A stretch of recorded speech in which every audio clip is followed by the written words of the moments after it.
All right, welcome race fans. Tonight, ECR takes to the tricky track here of Phoenix for 188 laps in the Gen 6 cars. And I believe they are in a driver's meeting here. They'll be getting back out on the track here in just a minute, so don't go anywhere. And again, thanks for joining us here on MaxSpeedTV.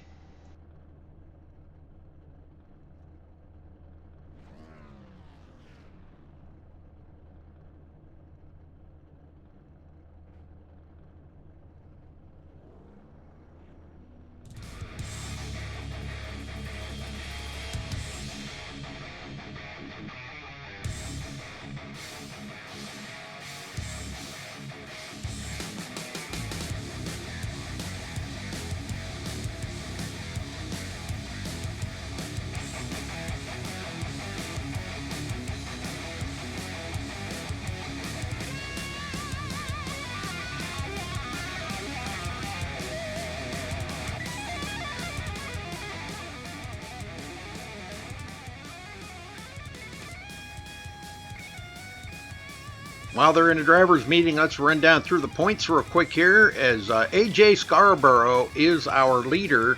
After winning last week, he comes out on the top, beating John Schweikert by 1 point. John picks up 4 positions after last week's event, and he will go into second place, just 1 point behind AJ. Third place goes to Nelson Rivera. He picks up another position, and he will be 10 points behind the leader. Joshua Witherspoon picks up 4 positions, and he is 13 points behind. Anthony Thitchner in 5th, Justin Bland 6th, Stephen Massey, in 7th place, Nicole Johnson 8th, Brian Wilderson tied with Nicole for 8th, and Chuck Harrell rounds out the top 10, and he is only 29 points behind the leader. So pretty tight points battle so far in the series. That was after 2 races, this being race number 3 here tonight at Phoenix.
A little less than 3 minutes away from qualifying, and we will be here to cover all of qualifying.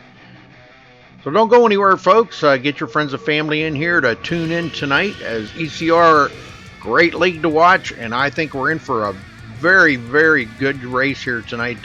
These guys always do put on a good show, so no doubt they will tonight. So this is going to be a tricky one, though, for them. Phoenix is a handful out here.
That's okay, Noah. Thank you for showing up here and helping out tonight there in chat. Appreciate that very much.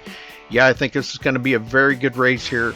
As Luis says there in chat, 34 drivers taking the green here tonight. That's going to be a pretty tough to, pretty big field to overcome here at Phoenix.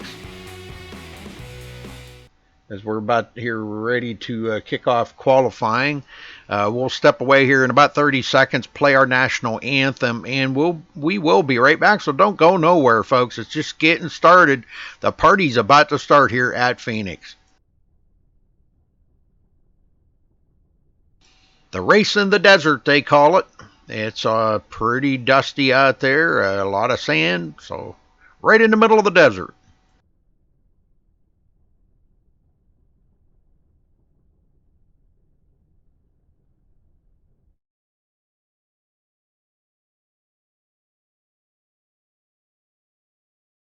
All right, folks, that's going to wrap up practice. Now on to qualifying, and we will play our national anthem here to get things going.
Guys. And now, the most famous words in motorsports. Gentlemen, start your engine!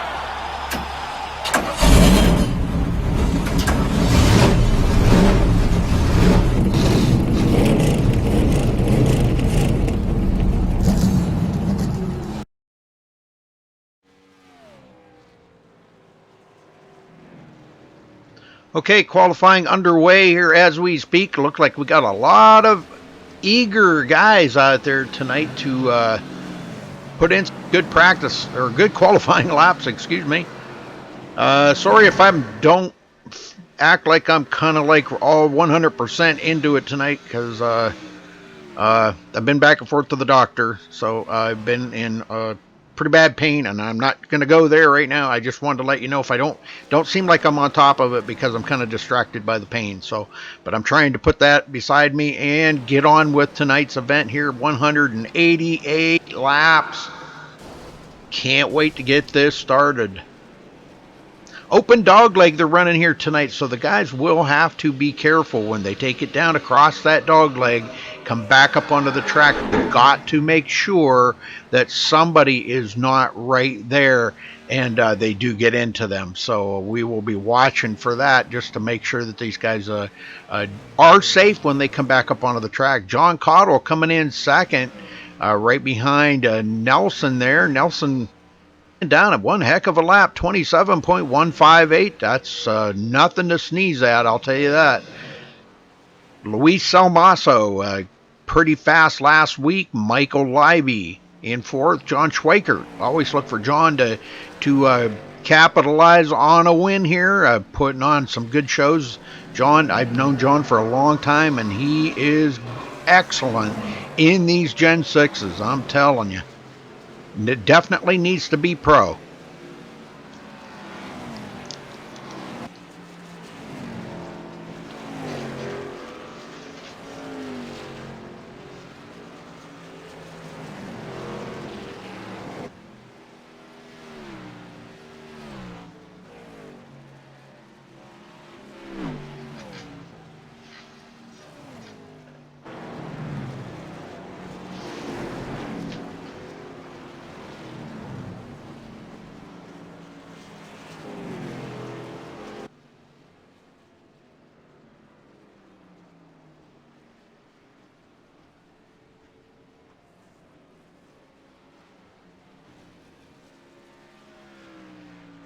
Open qualifying here tonight, I believe. They've got a few more minutes here of qualifying. Sometimes Anthony does like to advance the session, so we'll kind of stay on top of that just in case he does that. The second 10 in the results here. Mark Vega coming in 11th. Nicole Johnson, one of the very few females in Isle of iRacing, and I'm telling you what, keep an eye on her, because she is one heck of a driver. Keep an eye on her for sure. Pat Russia there in 13th, excuse me. Tony DiGennaro in 14th. Blake Freeman 15th. So we've got some pretty good. Chris Steele looks like he's a rookie out here tonight. Tony Diamond as well. These guys fairly new to the league. I don't recall Chris Steele in there. Tony Diamond does ring a bell, though, as this is the third race of the season here tonight, folks. I don't know if this rings totally true in every race, okay, but I do know that they run about approximately half of the real NASCAR races here in at ECR. So that just kind of a heads up there. You know, that's why these are quite lengthy races. And, so just kind of giving you a heads up. Now, they do run a couple of races. They do run some full-length races, and we will be broadcasting that as well right here on MaxSpeedTV. So you'll have to watch for those when they come about.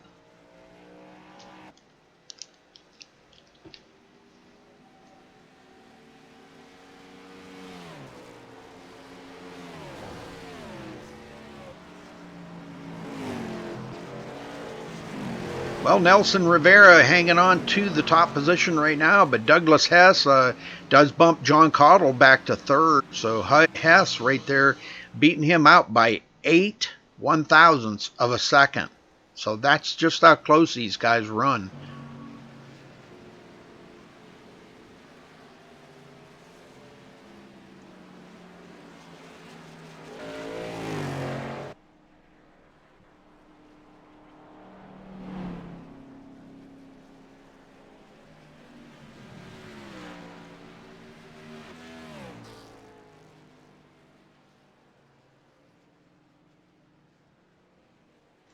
Well, I hope you enjoy the show tonight, folks. Make sure you hit that subscribe button before you head out the door tonight. And make sure you click the old thumbs up on the video there if you like it. If you don't like it, then I guess click the other one, but I prefer that you click the like video. Uh, these guys would also appreciate that too. A brand new league here that MaxSpeedTV has been broadcasting for. We were really excited to get on board with ECR because I know a lot of these guys in here.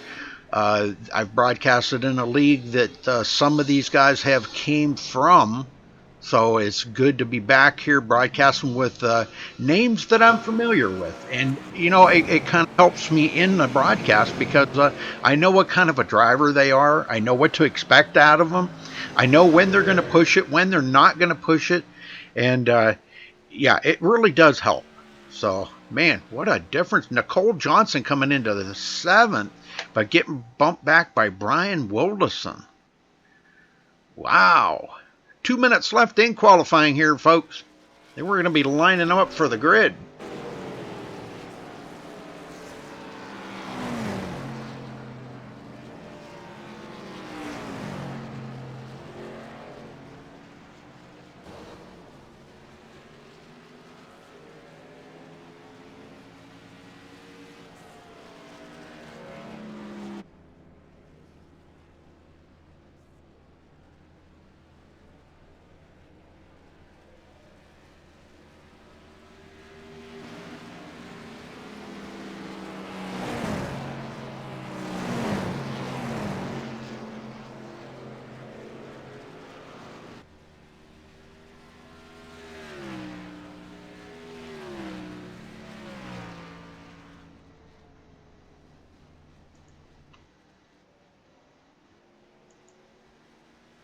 We're getting reports here that Anthony Thitchner is the previous winner here at Phoenix, so we're going to have to definitely keep an eye on him. Now he didn't qualify that well. He's qualified back in 23rd, but that could have been by design. I'm not too sure.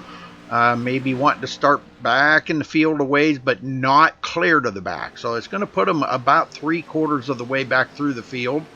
Not a bad place to be, though, but if you want to avoid the wrecks. But the bad thing about that is sometimes them wrecks are going to be in the back of the field, and you don't want to be back there and get collected into it. So it's all about preferences out here for Phoenix. As you know, we're going to be looking at tire wear, fuel mileage. Could come down to a fuel mileage race. I don't believe we're going to see anybody try 2 tires or anything like that, but you just never know. You just never know when it comes down to it. All right, well, let's see. Everybody is done qualifying.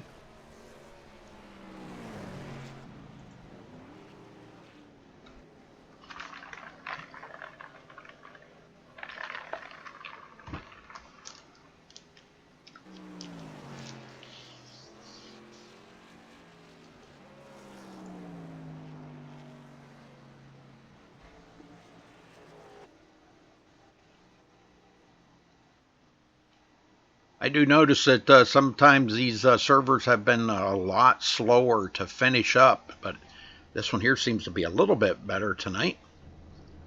All right, on the grid, let's get down here and see where everybody is at. Okay, starting on the pole, Nelson Rivera with a 27.158. Congratulations to Nelson for grabbing that pole tonight. Douglas Hess will start in 2nd place.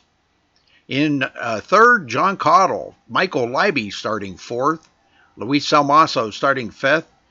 Brian Wilderson 6th. Nicole Johnson 7th. John Schweikert starting 8th. Chuck Harrell 9th. And Scott Hunsinger rounds out the top 10. Starting in 11th, AJ Scarborough, our points leader. Josh Sheets in 12th place. Kurt Quist starting 13th. Brandon Simmons 14th. Mark Vega 15th. Pat Russia 16th. Chris Steele 17th. Tony DeGennaro 18th. Blake Freeman starting 19th, Matthew Hibbs 20th, Matt Moritz in 21st, Tony Diamond 22nd, Anthony Thitchner in 23rd, previous winner here at ECR, Josh Witherspoon starting 24th, Stephen Massey 25th, Nick Olson 26th, Michael Kinner 27th, Justin Bland 28th, Sean Medling 29th, Ron Miller rounds out the top 30, Donnie James starting 31st, Chris Serkois 32nd, Merrick Watchhorn, I guess, starting 33rd, and Mark Bratcher in 34th position, and Ken Ron rounding out the field, starting shotgun position, 35th position for Ken Ron.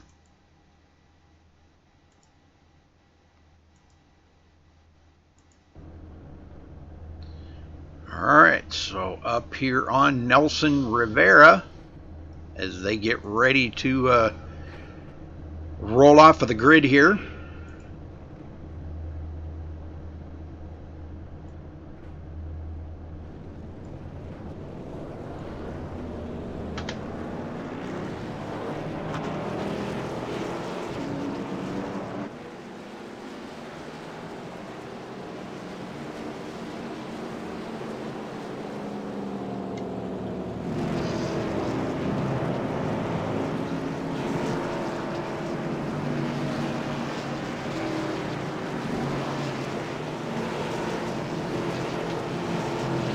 I don't know why it would be echoing. I've had other people say that too, and other people that were right in there listening saying that they didn't hear it. So I don't know. I don't know what the deal is with it. Maybe I'm talking a little bit too loud. All right, here we go. Pace cars in. And green, green, green. Nelson Rivera taking the AOL car right out to the lead. Wow, AOL. That hasn't been around in forever, has it? Anybody still use AOL? Michael Libby will take over second place. Brian Willison into third. And John Schweikert, fourth place. Rounding out the top five, John Cottle. We'll be watching John try to get up to the front here.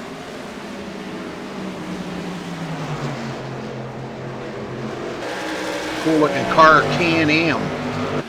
Anybody tried any of those Can-Am? I know they sell them three-wheeled motorcycles, and they sell, I believe, snowmobiles and stuff too. I think Can-Am's something with Skidoo or something like that. They sell snowmobiles, and yeah, that's been around forever, Skidoo. So Luis Salmaso now back to sixth place. Everybody trying to get going here. Lap 3 in the books here. Almost done. Nelson Rivera in the lead.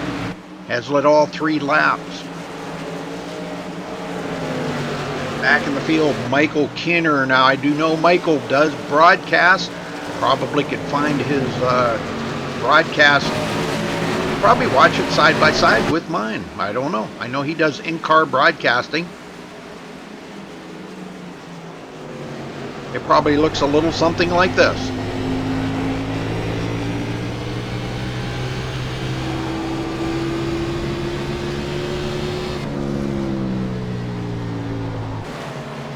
A little something like that. Watching Anthony Thitchner pick off one at a time. Now moves into the 17th position. Hunting down Mark Vega. These guys start to get spread out a little bit. Michael Libby still second place, but he's losing ground to the leader right now. Nelson Rivera has lost about 1 second out there on the field. We've been green the whole way, folks, so that's always good. Green is good. We've got Doug Hess on pit road. Not sure what happened to him. And Blake Freeman, 4 laps down. Don't know what happened to him either. Looks like maybe he got had a bad start or something there. Not really sure. He will be in 32nd place, 3 laps down. Nicole Johnson moving into 9th, And she's got AJ Scarborough, our points leader. As he comes up around on the inside. No, I'm sorry, that's the wrong car. Whoopsie. That was Nicole Johnson taking a pass on Chuck Harrell. My bad. Boy, I'm going to fire that cameraman. And she will take the 8th place from Chuck Harrell. Good run for Nicole. AJ Scarborough now in 10th, our points leader.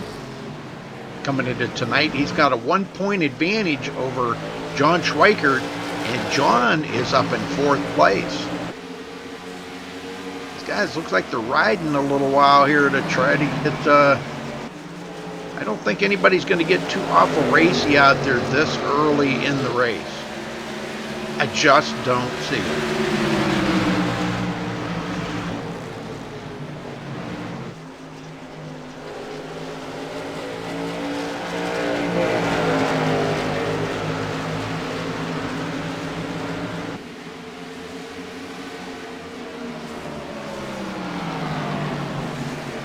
Yeah, I used to use AOL. I think I still do have an account there. I just, I've got everything that I used to use it for switched over to either Gmail or my Yahoo account. But, I mean, AOL, don't get me wrong, they were a good company back in the days.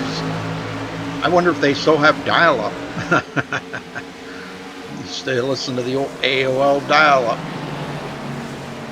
Luis Salmaso now into 5th.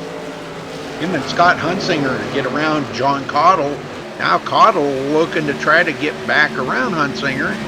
Not going to happen. And we have the first caution.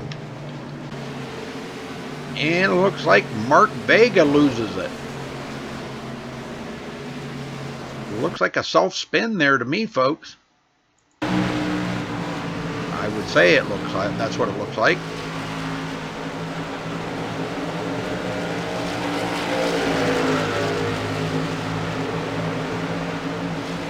Yep, caught that apron at the wrong place. You catch that yellow line at the wrong place, and it does upset that car. So just a pretty good solid hit right there on the driver's side of the car. It looks like it's going to do a lot of damage on the car. Now these guys do not have any resets, so you wreck them, you sit on pit road and get them fixed up. All right, our leader bringing them all to pit road. Looks like Luis Salmaso is going to stay out and collect that bonus point for leading the lap. Chuck Harrell staying out as well. But in the meantime, we've got our leaders all coming to pit road. Let's see what they do. I'm sure it's going to be a 4-tire change.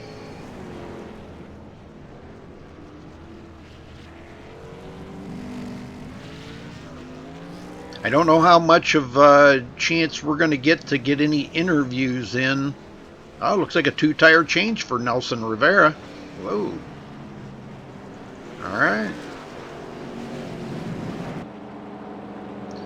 But being as this is kind of a short track, I'll try to see if I can get a word in with somebody here. How about we try to get a word in with... how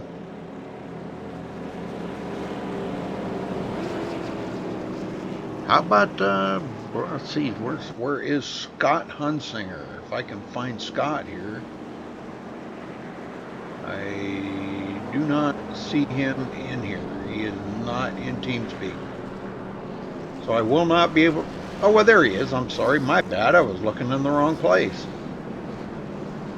Scott Hunsinger, you got a copy? Yes, sir. Well, 2nd place, is that where you want to be at this time? I mean, you haven't pitted or nothing. Not exactly. I'm going to pit here, actually. Kind of missed my pit box. I was listening to iRace Analyzer count me down, and I was at 2 away when I was like 3 past my stall, so... Whoopsie. Don't sound like it's too reliable then. But how's the car feeling out there after you got about 11 laps on them tires? How does it feel? Yeah, it feels good. It's comfortable. They put a good piece together. Wild Child Racing, so I have them to thank for the setup, and it feels real good.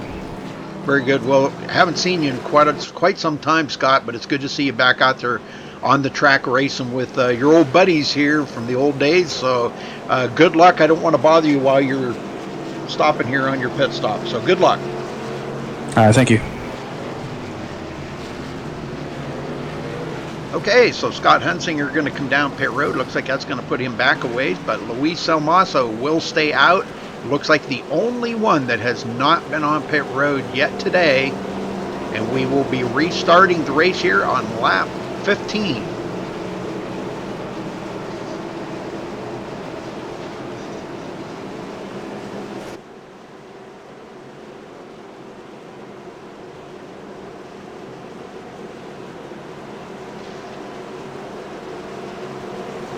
All right, pull them straps down good and tight. Buckle up them seat belts because we're going back racing here at Phoenix with the ECR League, folks.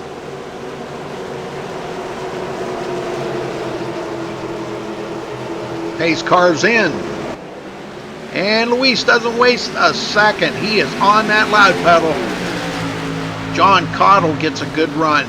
And look who is going right back into second place right now, Nelson Rivera. Then for a fresh tire, excuse me, he only took two, I take that back, 2 tires. It looks like he is going to make short order of Luis Salmaso. John Schweiker. Now John did take 4 tires.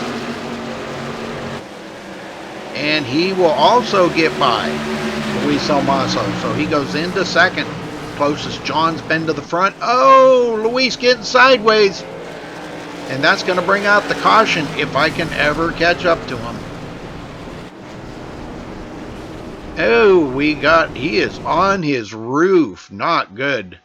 Let's go see what happened to Luis here. I know it was a self-spin, but see how he got upside down. Oh, John Cottle gave him a little tap in the rear there, it looks like. John was blinking. And that's going to collect him into the 14 of Nicole Johnson. She's barely going to get woed down enough. I don't even think it caused any damage on her car. And along comes Anthony Thitchner. He will get a piece of the action. And it's on from there, the 47, 43. These guys all into it. Tony Diamond and Chris Steele, they get damage. And also, who is that? That is the number 48, I believe. Gosh, I can't see who that is. Looks like a junkyard out there, folks. Tough break, man. I'm telling you, tough break for these guys. And not a good way for Luis to have to worry about already getting that much damage on lap 18 out of 188. That's just terrible. As you see, he just got pile drove by the number 46 there. Number 46 of Mark Bratcher. So, all right, well, he's going to be on pit road. Meantime, Nelson Rivera will take over the lead with John Schweiker in second. John Cottle third, Nicole Johnson fourth, Tony DeGennaro fifth, Brandon Simmons in sixth place, Kurt Quist in seventh, Stephen Massey eighth, John Sheets ninth, and Michael Kinner breaks the top 10 for the first time today. Go get him, Michael.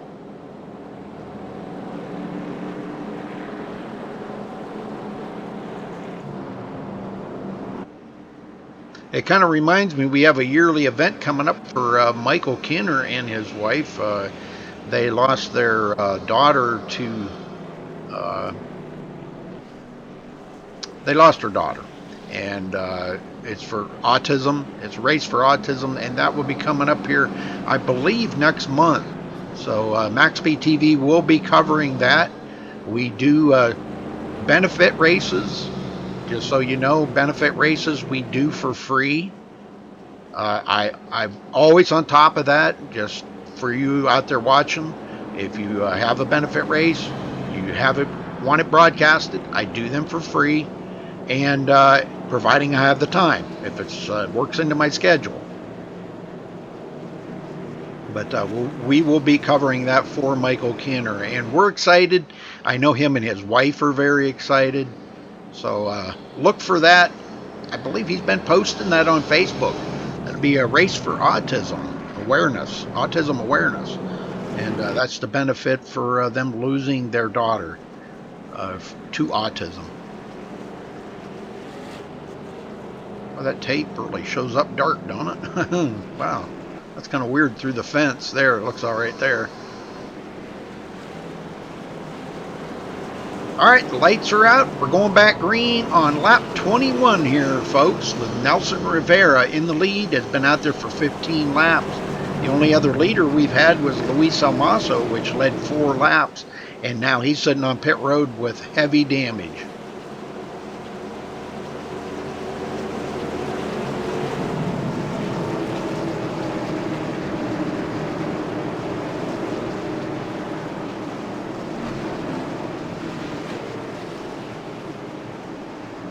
Yeah, there is a few of them. Now, I noticed last night when I did a broadcast, there was a lot of people having connection issues.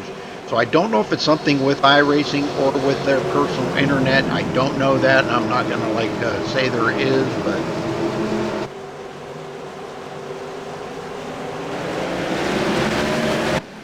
oh, okay, very good, Luis. Awesome. Yeah, it's a pleasure being here with you, Rudy. Well, tough break tonight, bro. Man, that was really bad news. It looks like your car just broke loose, but a little note there, buddy. Everybody else stopped on new tires, got new tires, but you. Nah, it was not my car. It was something else. I Had know. nothing to do with me. I know. I seen it. Yeah, it's one of those things that me being an admin in the league, I cannot say it. This is gonna go for after the race, but gives me the opportunity to be here and call the race with you. So absolutely. Hopefully we have a long way to go. 166 laps, and these guys are gonna put on a show. Absolutely. Boy, it's been pretty good racing out here so far, man. I'll tell you what. It's how did the track feel to you out there? When you obviously turned about 14 laps there on them tires, how did the tires seem to be holding up for you? The track's pretty slick with the conditions that we have, the weather. The temperature is not that high, but the sunny conditions, no clouds, nothing, made the track very, very slick. So we were running with over 107 degrees, and with the cars going around, with the practice that we had qualifying, the track's pretty slick. So guys need to be very aware of braking points, making sure that they get on the gas the right way. And the tires, they're holding up pretty well. This new version of the tires that iRacing gave us, they were not falling off, just like we saw in Atlanta, in other tracks. This is a track that the pavement is actually pretty good. So even with pretty high temperatures, the tires can hold on pretty well. So we did a bunch of races during the week. We did a lot of testing. That's why I stayed out, because I knew you could still be on the track without that much of a problem. But we'll see. If these guys get to a longer run, around between 25 and 40 laps, that's when we're going to see a lot of fall off and a lot of guys slip and slide and having to really hold their cars with a lot of patience. Well, I can see that's what it's going to take here tonight to at least to try to get a good finish out of it, is a lot of patience. Oh, absolutely. Especially with this many cars in the field and being very tricky to pass. You need to set up your passes the right way, make sure that you can stay on the track and keep the car under you, so you can, when that little moment appears, you can put the car next to the guy, hold your line, and make the pass. Well, what do you think about Nicole Johnson up there in 3rd position? Isn't that something? Man, she's been driving very well the past couple of weeks, and she's been putting a lot of effort into those setups. They have a pretty good organization, and they have an alliance with other teams, so their development has been pretty good. And she ran awesome races during the week preparing for this event, so it's no surprise for us to see her up there. And if these guys don't watch out, we might see that 14 drive all the way to the victory tonight. Oh, I'm telling you what, she's doing a heck of a job out there right now. I mean, she's a couple seconds off of them 2 out front, but those 2 out front, they're in a league of their own. They're just very, very fast and everything. But we got another caution here on the track. Let's see if we can figure out where it is. Scott Hunsinger into the wall.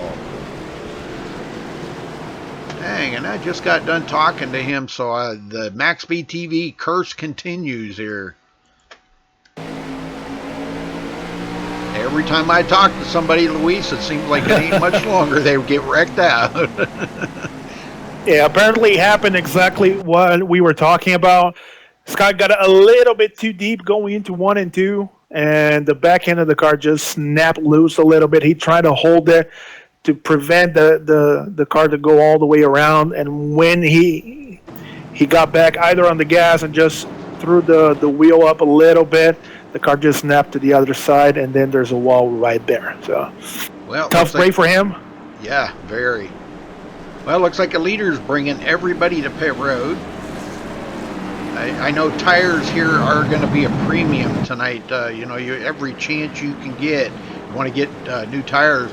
Now, a little note there, Nelson Rivera, the last pit stop he made, he only took 2 tires. So, and he was running that good on 2 tires. So, kind of a little mental note to yourself right there. Yeah, and both Nelson runs together in the alliance that we have, as well as my teammate John Schweiker. So I got a pretty good scoop on what they have under the hood of those machines, and we've been working pretty hard on that setup. So we know it's pretty constant and very, very consistent in the long run. So the call for 2 tires, they might do this quite a bit, especially if we see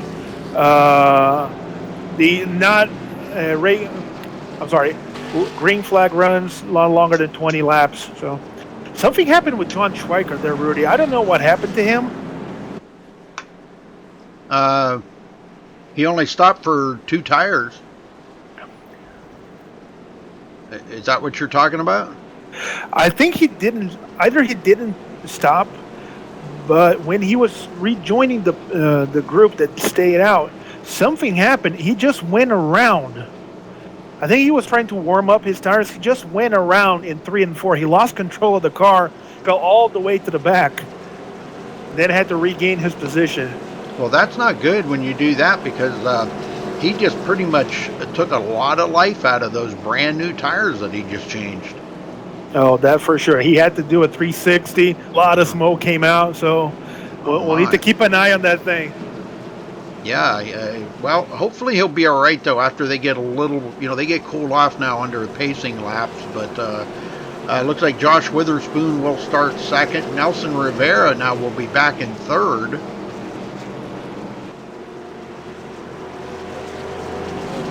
Nelson led 25 laps. Well, looks like that's changing, as Rivera now will take over second as Josh Witherspoon comes to pit road. And this is another strategy that we need to take a closer look, Rudy. We might see guys stay out just to get a point, just to get a championship point.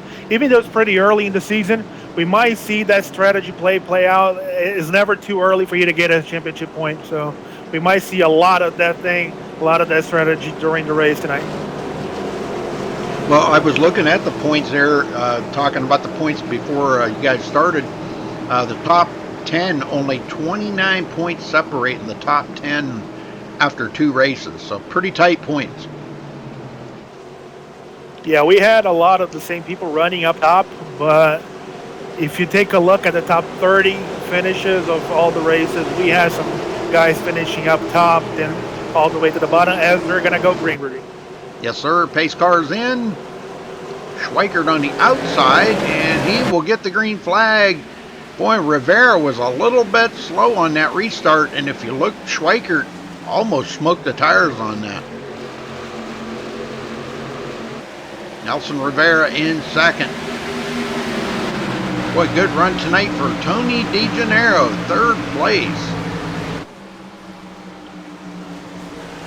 Oh, we have a caution. Yes, we do.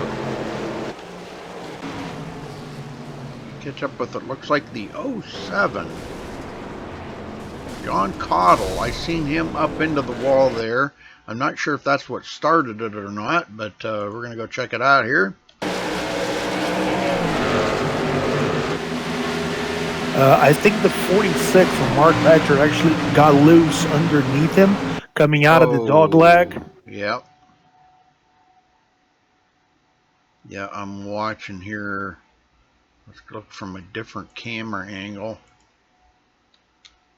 Yeah, boy, 46. I don't know, boy, it's almost like something broke on his car, and it just made a right turn right there, right into John Cottle. I'm kind of Uh, curious as if something may have broke on his car. and that's a very tricky part of the racetrack, Rudy. That dog leg, depending on the conditions, depending on the weather, you can hold the car all the way to the bottom, but coming out of that elbow turn, that is not flat. There's not a lot of degrees on it.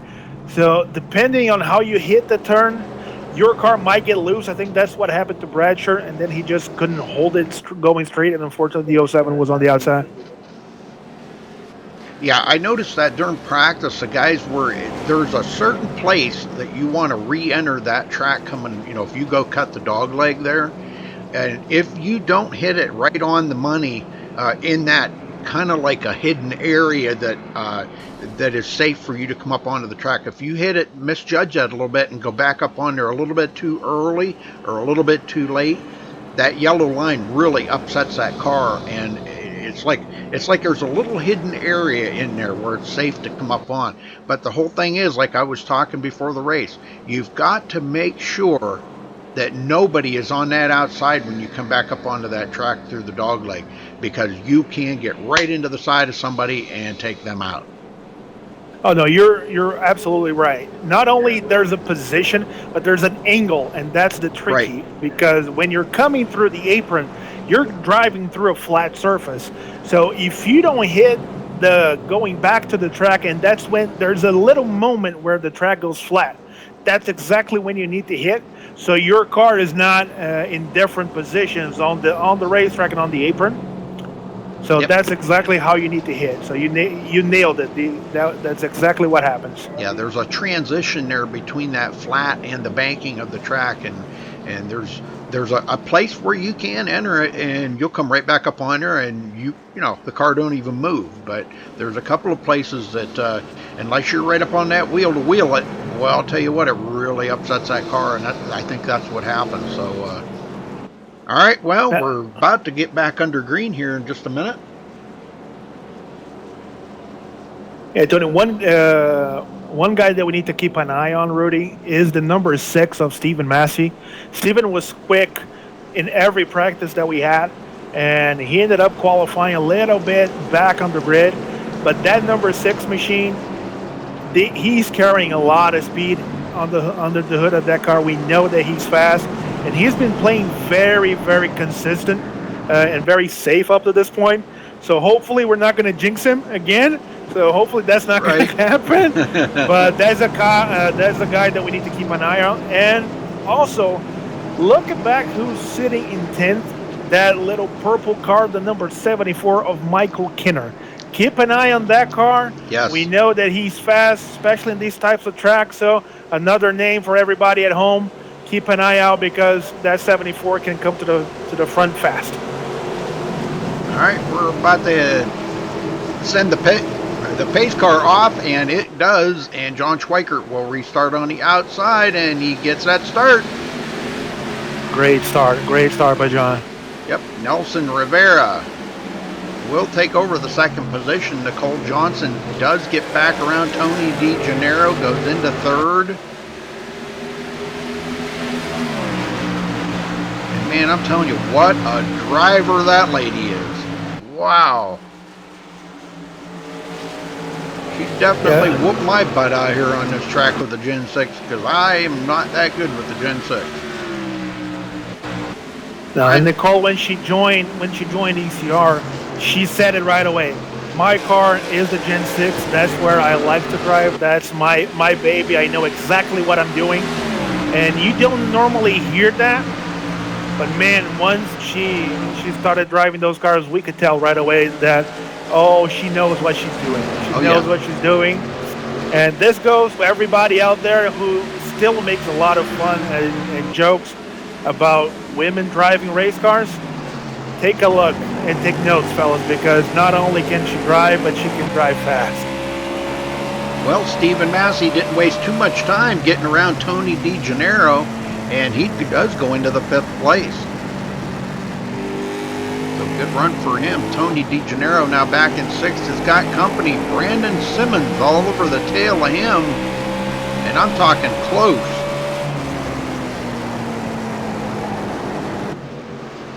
He's got some serious company right there. Brand looks like he is going to go around Tony DeGennaro and put Tony back to 7th. Yeah, Tony ran wide a little bit in 1 and 2. Brendan was right there to take advantage of that. And here comes Michael Kinner moving up into the 9th place.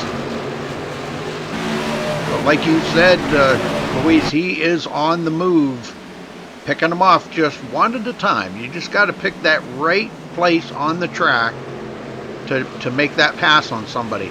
And I know on a track like this here at Phoenix, it's very hard to find that place where you need to make a safe pass.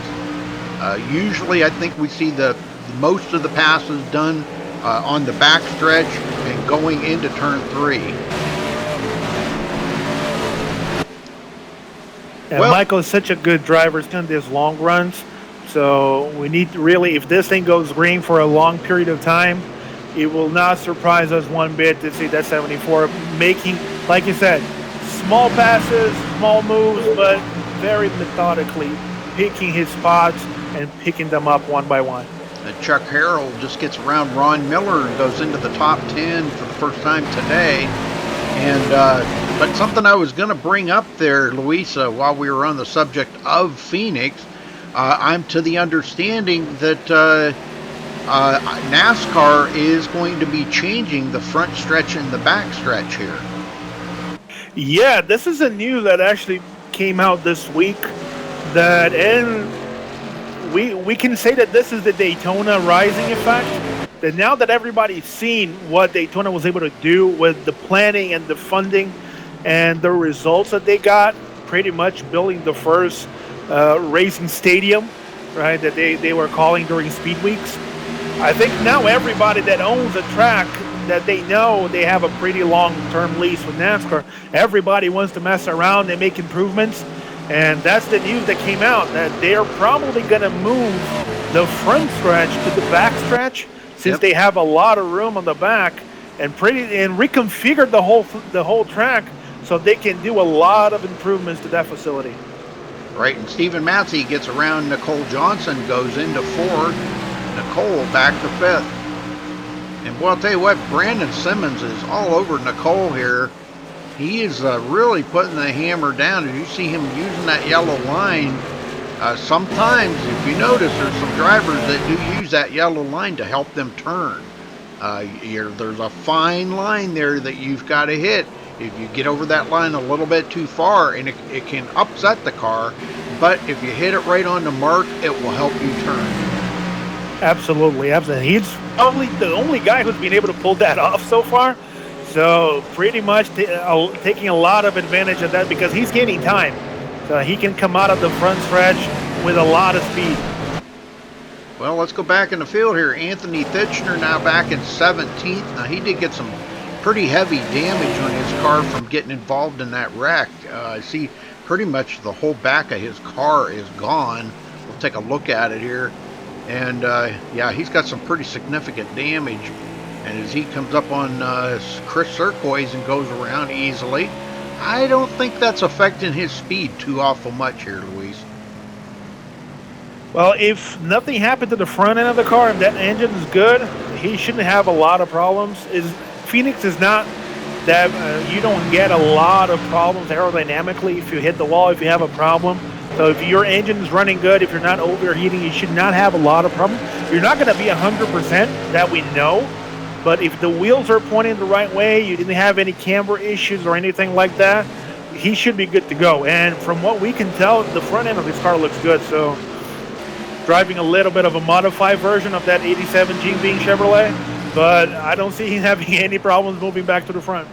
Yep, and AJ Scarborough into the 13th position now. He's got just a little bit of damage on the left front corner. That's our points leader coming into tonight.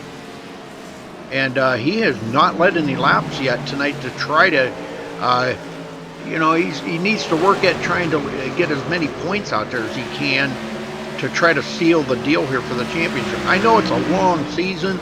A lot can happen from now to the end of the season, but still, you know, you don't want to let them leaders of the points get out there too awful far that you can't reach them. Yeah, AJ's playing by the AJ playbook of 2016. Early parts of the race, sitting back, middle of the pack, just letting the race develop, figuring out what his car can do, where he's comfortable, not pushing too much. So, if we see tonight what we saw during the Daytona 500 and our last race in Atlanta, those later stages, those last 50 to 25 laps, we know what he's running. He has a pretty good setup under the hood of that car, so it will not surprise us to see him moving back up and, like you said, trying to keep that championship lead, gaining as many points as he can. Right. Well, looking at Michael Kinner now, he did kind of drift back a little bit, back to 10th place, but he is all over Kurt Quist. Kurt Quist having a good night here tonight in the Gatorade Chevrolet as he closes up on Tony DeGennaro. Uh-oh, and I just heard some sheet metal crunching. Oh, something happened to John Schweikert. I heard something, and I don't know what it was, but we're going to try to catch up with. He's coming to pit road. Yeah, the same thing that happened with the 46, Rudy, a couple laps back when we saw him getting a little bit loose, making the transition, just like you said, from the apron back to the track. That's what happened to John. He lost a little bit of the balance of the car, got loose, hit the outside wall, and then drifted all the way to the inside.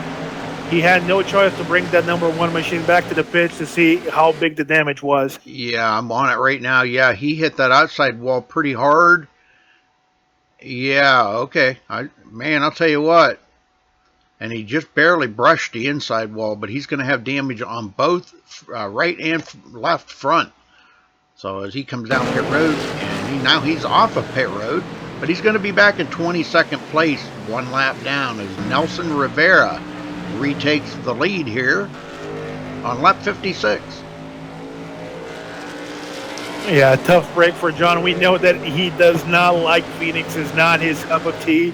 And another tough break for him. So I wouldn't count him out, though. Never. I've seen John come back from worse than that, so I wouldn't count him out just yet. If there's one, we're fortunate enough here at ECR that we can have like 4, 5, 6 guys every week that you can never say, oh, he's done. Oh, he cannot do it. Like these guys, they're going to pull rabbit after rabbit out of those hats, and out of nowhere, 5 laps to go, they're going to be right there in the top 5 fighting for a win. Well, Stephen Massey does go into 3rd now, and he is, well, I'll tell you, he's doing everything he can to try to close that gap on Brian Wolverson. Brian's been hanging on right there in 2nd now since John's fell back. John will be back in 22nd. Yeah, it really is too bad, but all it takes is a miscue like that. Maybe he missed his mark, wasn't quite focused. You know, he was out there in clean air, didn't have nobody to race around. It was just totally a mistake of his own right there. So, and we see that a lot, Luis. We see, you know, the drivers, you can be the best driver in the world and go out there and make a mistake. We're all human.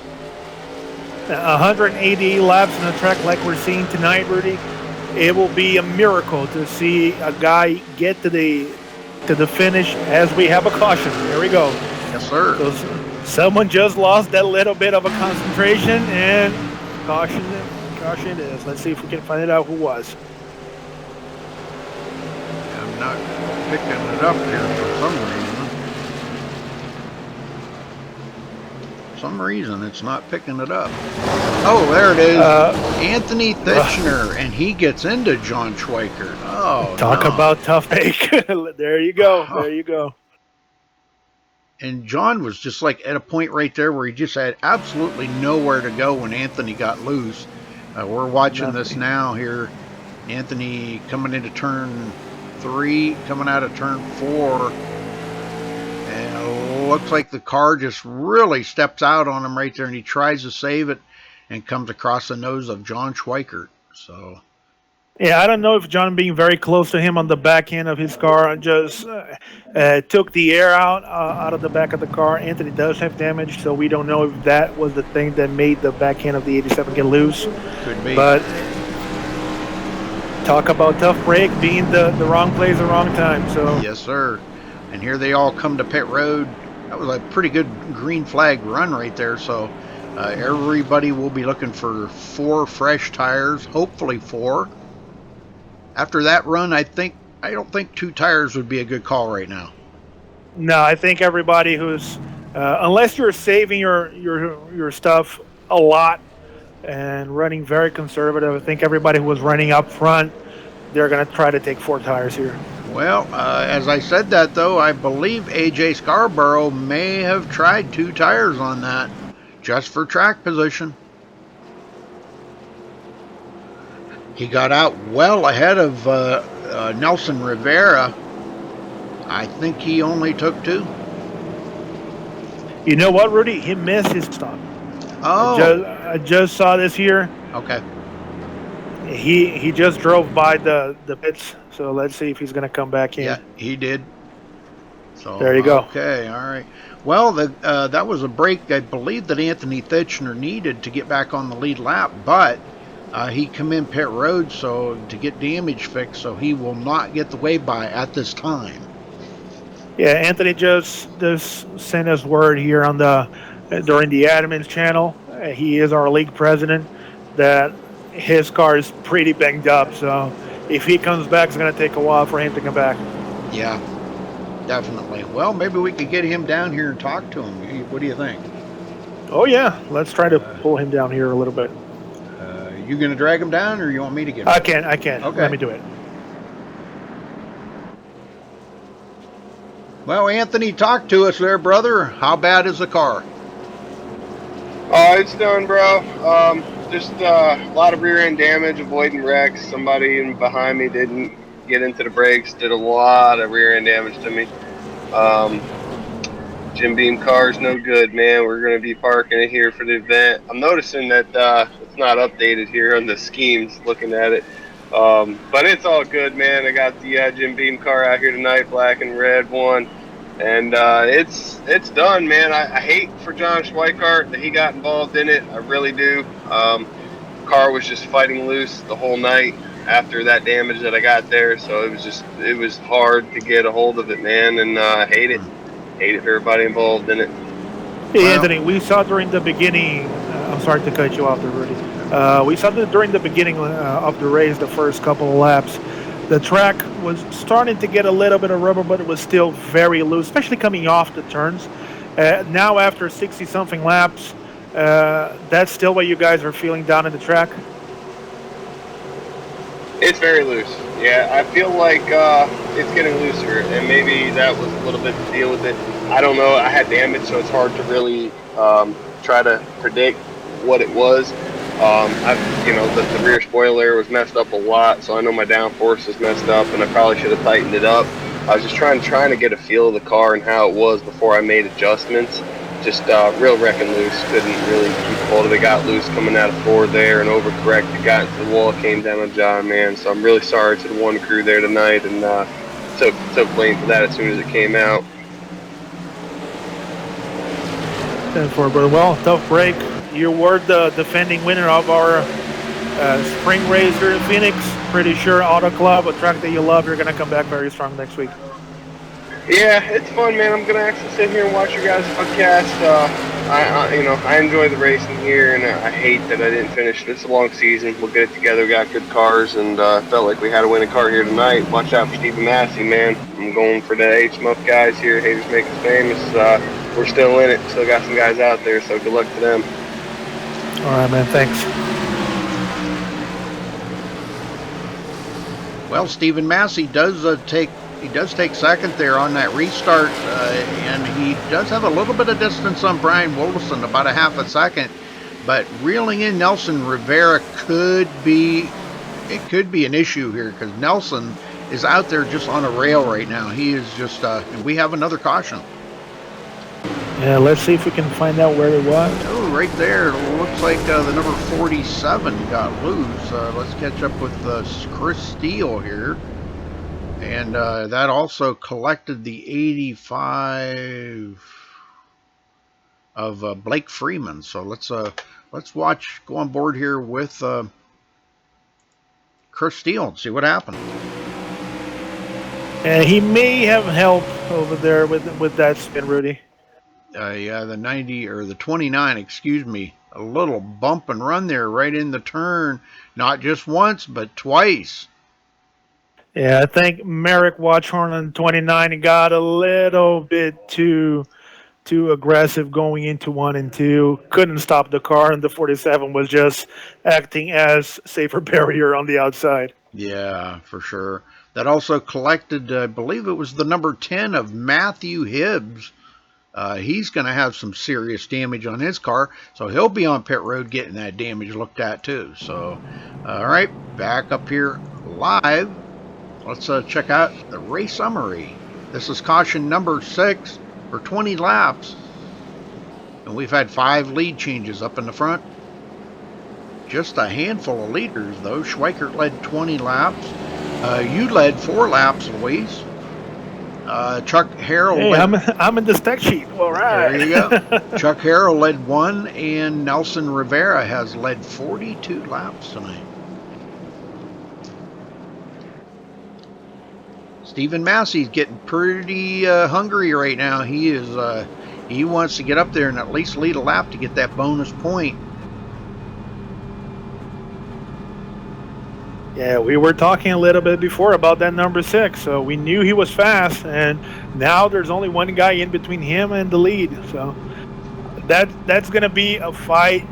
That's a pretty, in lack of a better analogy, Rudy, that's going to be a heavyweight fight between the 77 and the 6. Yep. Well, we're still waiting on the 1 to go here, but good racing so far. Hopefully everybody's enjoying the show out here tonight on MaxSpeedTV. We appreciate you guys tuning in here, and these guys are just pumped for their season. I'll tell you, Luis, I've never seen a league that was so pumped and so intent about their racing out here as you guys are. This has been extremely, it kind of even gets me pumped up. You know, it really does. As many races that I broadcast, you know, every week, I really look forward to this because of you guys' attitude when you go in here. You know, I mean, like you guys are always saying how big of a league you guys are and how tight you are with family, and you know, you feel like you're family, and you are really. You know, when you get in there and you're on the track and you race each other week after week after week, you really get to know the people inside and out, you know, and it really does make a league a whole lot better when you're tight-knit like that. And that goes, that's exactly what we hope to hear, not only from our partners like yourself, MaxSpeedTV, but everybody that does enjoy, watch our races, and just follow ECR along. That's why the admins did a lot of work during the off season, trying to bring in more guys that had the same mentality. They wanted to run in a place where they could develop and they could have fun, and they can race every week with the same group of guys and just be competitive and have at it. So it's very, very good for us admins to hear something like that and to see that it's translating to the outside public. So that's exactly what we were hoping for. All right, well, here we go. We're about to go back green. Pace car in. Nelson Rivera about to hit the throttle, and he does. Green, green, green. And Brian Wilderson taking advantage of that jump. Starting right behind our leader. Now he's trying to get around Stephen Massey, and I'll tell you what, all I'm going to say, nothing against Brian Wilderson, but good luck with that getting around Stephen Massey. Stephen Massey is on the rail here too, so. And it looks like he is going to make it. Wow. I eat my words. Yeah, Stephen had a pretty long run setup. We saw him catching up to guys after a couple laps. Let's see if he can, in this very short stint in the very first lap, let's see if he can hang on, not fall all the way back to lose another position, because every position that he loses, he sees that number 77, that car gets smaller and smaller all the way up in the front. It's going to be a long way for him to race all the way back up. Yep. Now, I do notice a little bit of damage on Brian Wilson's car, but it's on the back, and it's not going to affect his speed or anything. You know, I don't believe the aerodynamics are going to be that important out here on a short track like this, a 1 mile track, that that little bit of damage he's got on the rear spoiler is going to affect his speed any. No, I don't think it will, Rudy. I don't think it will. And that happened very early in the race, and he's been running top 5 the entire time. So I don't see any problems in that 13. I think he can be up there in the front without much of a problem. Yeah, as long as your nose is clean, you're good to go. Oh, yeah. All right, well, here we go. Another caution. Looks like Matt Moritz going around. The Kentucky car hitting the wall. Let's see what happened to Matt here. See if he had any help on that or not. I think he just got loose on the bottom, Rudy. He got that patch of asphalt with a very few grip, not enough rubber, and trying to brake, not to hit the guy on the outside. He just went around. Yeah, and when he come down, he did hit the inside wall a little, just a touch, not a whole bunch, but enough to put a wrinkle in that front fender. Oh, yeah. So, Rudy, we have a visitor here at the booth, so if you want, we can talk to him. The number 1 of John Schweiker paying us a visit here very quickly. All right, John, how's it going, buddy? We've had better days. How are you two doing? Doing all right. Well, tell us about that, because you had absolutely nowhere to go and got into the back of Anthony Thitchner there. Tell us about what you seen.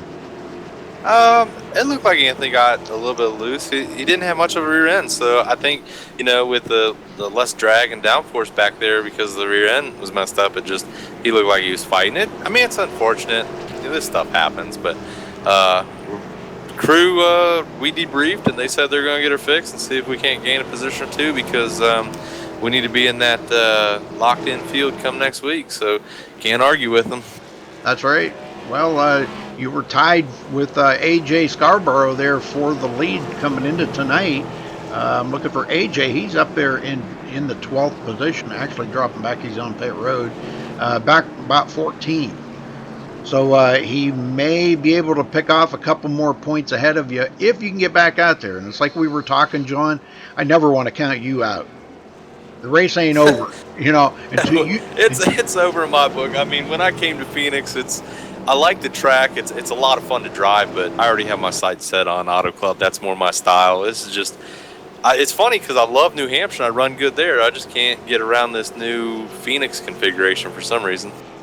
Very interesting. Very interesting. Well, better luck next week at Auto Club, John. That's all I got to say. We'll be watching for you, and maybe to bring out a win there at Auto Club and pick up the points that you're going to lose this week. You know what? We got a long season, and, you know, as long as we stay in that top 16 and have that win, we good heading in the chase. But, you know, it's a lot of fun. I hope the fans just understand that, you know, it's really slick out there, and it's really hard to drive. And, you know, we'll definitely get back at it and put on a much better show next week. A lot of fun here in the ECR League, and appreciate you guys broadcasting. Yes, hey, John, sir. just before you leave the booth here, we've seen the 77 of Nelson up in the front the entire race. Do you think anybody has anything for him, or are we going to see that 77 drive away with the victory? I like Nelson. He's really good, really consistent. You can never count out my buddy back in the 13 car.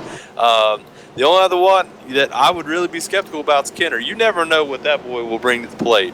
He could just be back here just totally letting everybody go and then come alive there. I mean, and Nicole Johnson, she's another one. You never know what she's going to bring. She's always there top 5 at the end. So, you know, right now, Nelson looks like the strong one to win, but like I said, there's a couple cats back there you just can never count out. Damn, $4. There you go, Rudy. 77 as of right now, our favorite. We'll see. We'll see if anybody can come up there and challenge him for the lead. Well, we're about to get back underway here, but real quick, I just wanted to mention this is like one of them tracks we said, you know, if you come out of this track without a dent on that fender, you did not drive it hard enough. That's for sure. You were not aggressive the way Right. that you needed to gain positions if you finish clean. So I mean, with the exception of the leader, if he can get out there in clean air, you know. All right, pace yeah. cars in. Nelson Rivera side by side with Brian Wilderson, and both of them get a great start. Looks like pretty much a dead heat going into turn one, but Rivera will dominate there in that turn. Takes over the lead, clears Wilderson. Tony DeGennaro in third once again, and Brandon Simmons fourth place. Yeah, that jump the 13 got on the outside. He brought the 22 with him, so he got a pretty good jump and was able to clear the pass going to 1 and 2 on the outside of the 32 car. And you know, we're not that far from halfway already. No, we're entering lap 81 already. So. Yeah, we're only about, 19 laps away? Yes, sir. So that's not too far. Stephen Massey back up to the second place. After making a pit stop there, doing a 4-tire change, topping out the fuel. Sunoco fuel puts the power in these cars.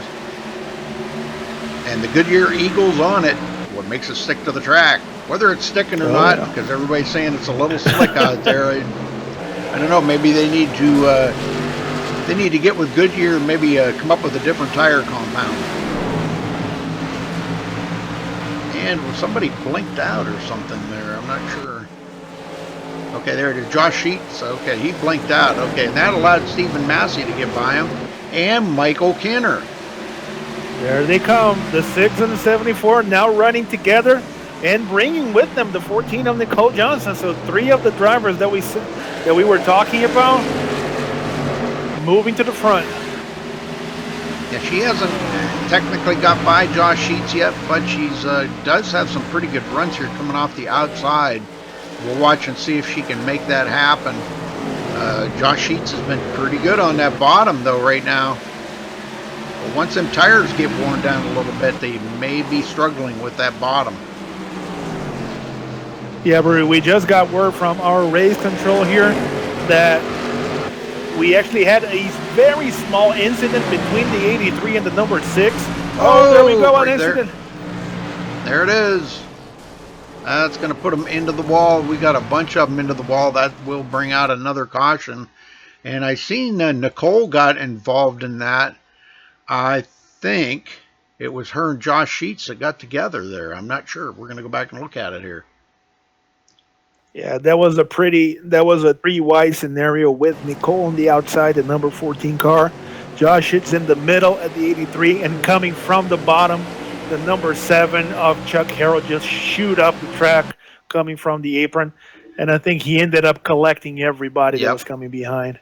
Yeah, you are right. Boy, and tough break for these guys here. Josh Sheets and Nicole Johnson going to have serious damage, and a few others because there's more guys still hitting into them. So, man. Yeah, the 73 of Sean Medling, he got involved. The 78 of Ron Miller, who was up until this point having a very quiet race. The 55 of Michael Levy.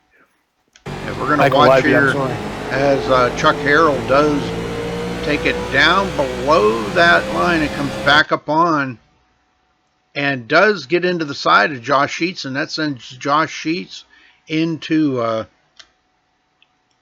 right out into Nicole Johnson there. Sorry about that. I'm trying to do 5 things at once here. Yeah, I don't think that. I think race controller is going to call that on Chuck Harrell, the number 7 car, for coming up the track.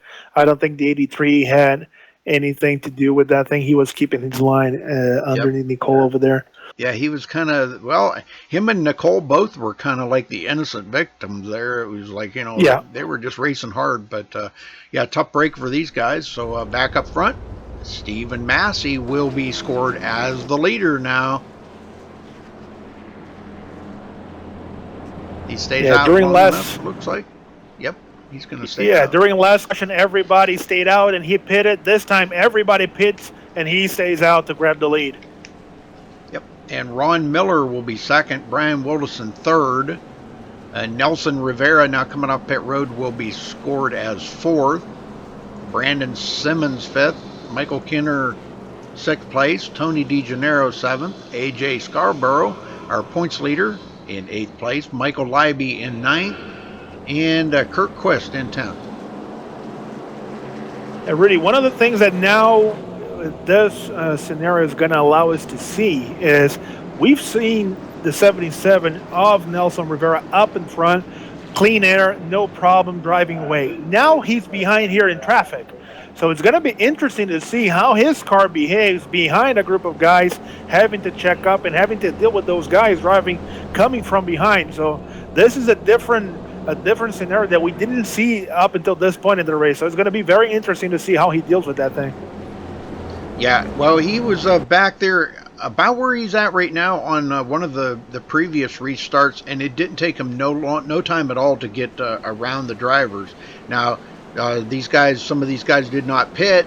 That may make it a little bit easier for him, but he's going to be restarting, I believe, in 4th place here on the outside. So we'll see how that's going to go. As the lights are out on the pace car, we're about to go back green here at ECR. Thanks for joining us here at Phoenix tonight for 188 laps. Yeah, that outside lane during this restart is very strong. The 78 of Ron, 77 of Nelson, followed by the 74 of Michael Kinner and the 5 of AJ. They need to be aware because the 78 of Ron didn't stop, so he's on older tires. Let's see if he can get a pretty good jump or he's going to stack up the field on that outside lane. Absolutely, and he's going to hold up Nelson Rivera unless Nelson can dodge around him, but we're about to find out. Pace car's in. And on that loud pedal, there goes Stephen Massey. And that was pretty much almost the way it went down right there. Brian Wilson does get around Ron Miller and goes into second. Now Ron kind of holding up Nelson enough to the point where he's got Brandon Simmons on his tail. You know, and you and I both know, Luis, that car is going to feel a whole lot different in dirty air compared to clean air. Oh, absolutely. You need, not only the car feels different, but you need to drive it differently. You need to change the braking points, cannot attack the turns the way that you were doing when you're by yourself.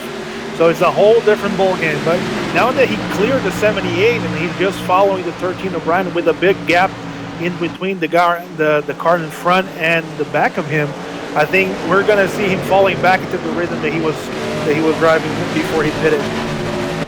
AJ Scarborough moves into the 8th position, and now he looks to the inside of Tony DeGennaro to try to get 7th from him. Well, it looks like he is going to make that happen.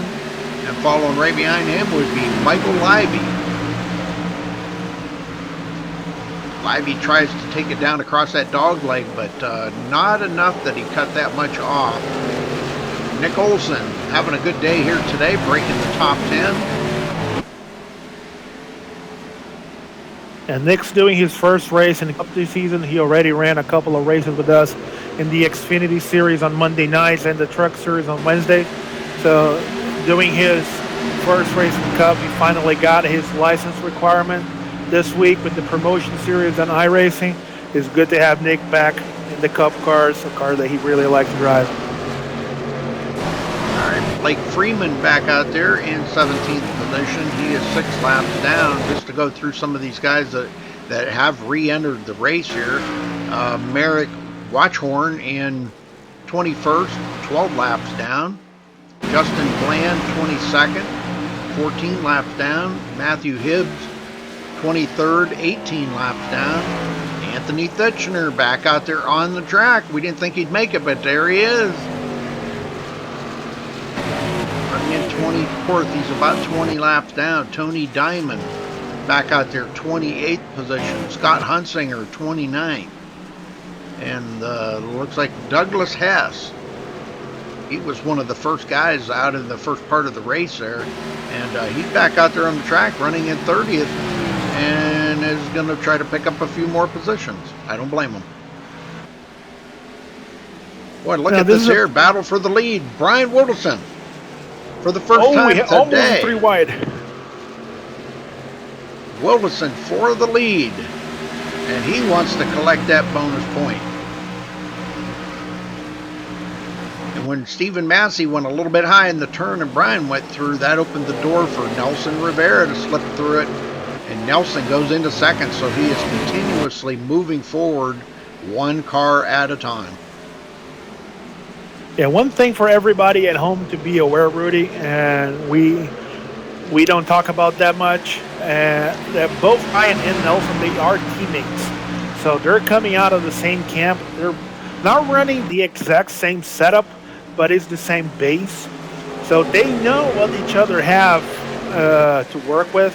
So they've been working pretty close to each other. So it's going to be interesting to see the differences and the small adjustments that both drivers made for the cars to feel more like what they like to drive. But they have the same base setup, so it's no surprise to see them running 1-2 right now.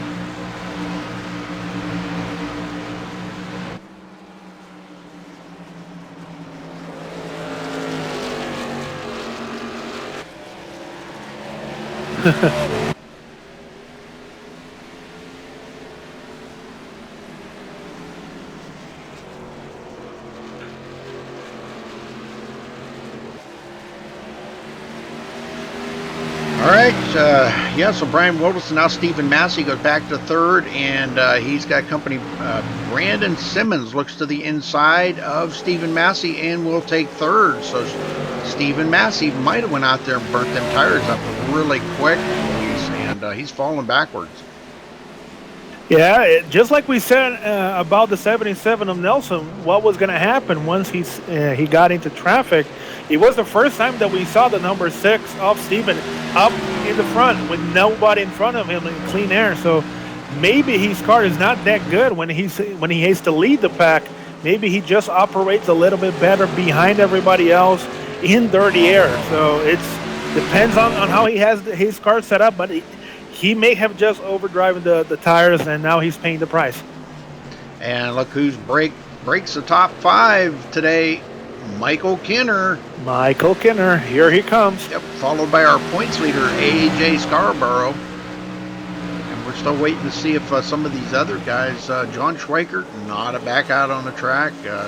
Quite a few guys on pit road. Nicole Johnson, Josh Sheets, Chris Serkois, John Schweikert, Chris Steele, John Cottle, Pat Russia, and of course you, still sitting on pit road. Yeah, my guys, they already packed everything. They're almost halfway down to Auto Club by now. Very good, very good. It happens. We'll have another race here, so not to worry. One thing to note about Steven, Rudy, that I was coming back here in my notes, he didn't stop in the last caution lap that we have. Right. So he was operating older tires than the rest of the guys. That's right, yep. And we have another caution. It was a 3-wide situation and 2 of them get together. Oh, tough break here. Somebody blew the engine up. Let's go back and take a look here. That was the number 29. Merrick Watchhorn actually hit the wall. But we'll go back here and watch this as it all unfolded right in front of us. They were about to go 3 wide. I think actually at one point I think they were 3 wide. Yeah, right here. Yeah, I think it was another one of those situations of a guy just coming from the apron, not enough room going to 3 and 4. A little bit of a slide job by the number at 95, and Merrick on the outside of the 29 was another guy in the wrong place, the wrong time, and he ended up getting the short end on this one. Yes, he did. Yeah, it was Kurt Quist that actually just drove it into 3 just a tick too hard, and actually got right into the side of Ron Miller here and then pushed Ron up in there. So, yeah, tough break for these guys, but Brian Wilderson will bring them all to pit road. Once again. And this time, apparently everybody coming ready. No one staying out this time. Yeah, that's good. I think that's very important that everybody gets new tires. Now let's see who's going to win the drag race off of pit road here. Who's going to try 2 tires? Well, they've tried it a few times now. I was to the understanding on the last build now. Well, there's a 2 tires by Nelson Rivera. But anyhow, as I was saying, the last build, I was under the impression that 2 tires just did not work good on these Gen 6s, no matter what track you were on. You got anything you want to convey on that one? I think they work a little bit, and then I think the first version of not only the tire model that they developed, but with the dynamic track versions, that it was pretty much the first release of iRacing with the combination of those tires with the dynamic track. I think they went a little bit overboard. That pretty much took away the possibility of you to have different strategies. I think with this one, they did a little bit of adjustments, and I think it's a lot closer now to what it is in real life. The tracks, they're really, really, really tough on tires. You're seeing that, and it's translating really well to the simulation. And tracks that have newer surfaces, like Phoenix, that is not that hard on tires, even with this configuration that is very, very warm, you can still have 2 tires, like we saw last weekend in real life. We saw a late pit stop where the leaders took 2 tires, and we saw what happened. They were still very, very fast. The amount of speed that you can gain is still very good. So they didn't have a lot of tires. I think they had under 20 laps on these tires. So you never know. There's still a long way to go. They're still running around they're going to open lap 105 right now. So 73 laps to go. They still have a little bit of room to gamble. So if it doesn't work right now, they're probably going to have another pit stop where they can readjust, reassess, and then make the final decision. Absolutely. But I think everybody behind him already took 4 tires, so we need to take an eye on that thing. Yeah, they did, and that's what I'm kind of concerned about.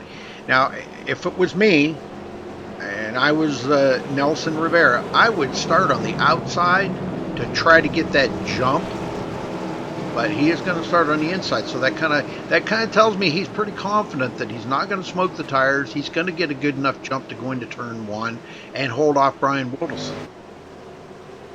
Yeah, remember, teammates, Right. 1 and 2, so they might be talking on the radio and trying to time this restart. So let's keep an eye and see if they have a coordinated jump on this restart. There we go. Yeah, they did last time. Yes, sir, and a little bit of a spin by Brian Wilson there, but he grabbed a hold of it right away. Into turn 1, it will be Nelson Rivera, Brian Wilson, and Brandon Simmons in third. And here comes Stephen Massey, clear down on that bottom. And still side by side with Brandon Simmons for third place. AJ Scarborough now getting around Michael Kinner. Goes into the top 5. Kinner back to 6th. And nice job by Stephen holding the car on the bottom, coming from the apron. So one of the few guys that was actually able to do that during a restart still with cold tires. And he's doing it again.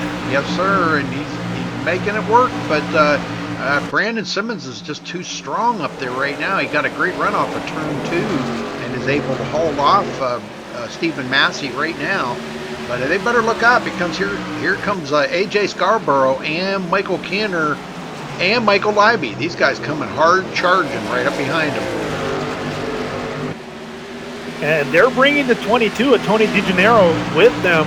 And Michael Leiby is another teammate of Brian Wilson and Nelson. So is a third car from that group.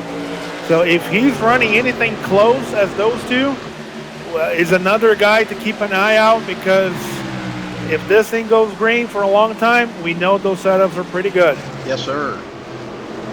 Nick Olson still hanging on to the top 10 here. And he is battling with he actually was battling with Kurt Quist. He is going to drop a position. Ron Miller and Kurt Quist get by and puts Nick Olson back. So these guys are racing really, really hard right now. But that looks they're like not holding anything back. Nope, it looks like a lot of fun. They know that the clock's ticking here. The time is running out. The laps are winding down. And, because it doesn't take long to go around this 1 mile oval when these guys are doing 150 some mile an hour? 160 something. Wow. Yeah, they're hitting almost 170 on the backstretch. Yeah, that's pretty wild. So that's a pretty good battle there between them guys. Well, Nelson Rivera does put about a 3/4 of a second lead over Brian Woolson now. And boy, I'll tell you what, these guys have really turned up the heat back here. I'm still watching this Kurt Quist battle. Him and Ron Miller, Nick Olson, and Sean Medling joining in on that fight now. This is great.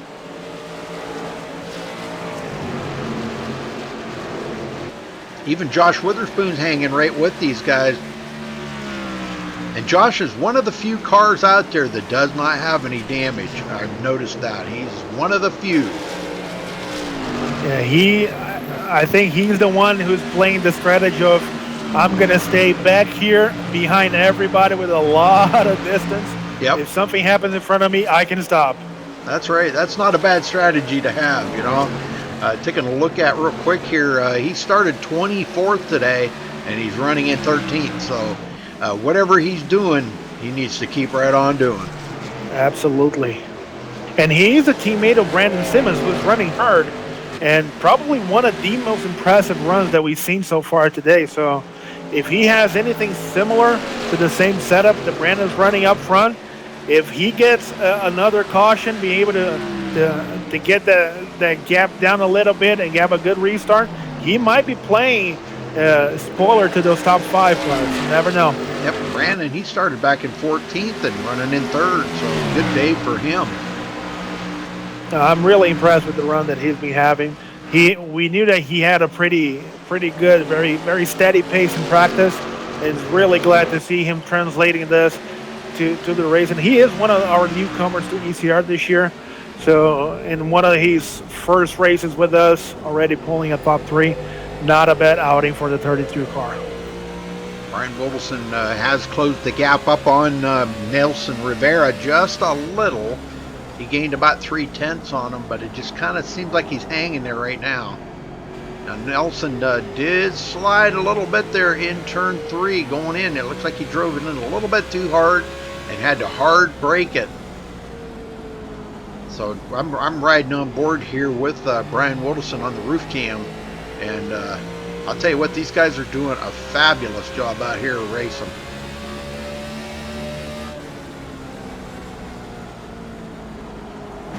Looking back on 3rd place, Brandon Simmons. That looks pretty. That's a good view to have, though. Somebody that's a good driver like Brandon Simmons, like that, just hanging right there. He's about 3/4 of a second off of Brian Wilson. He's not really a threat to Brian right now, but he's making Brian stay honest and work hard for that to hold 2nd place.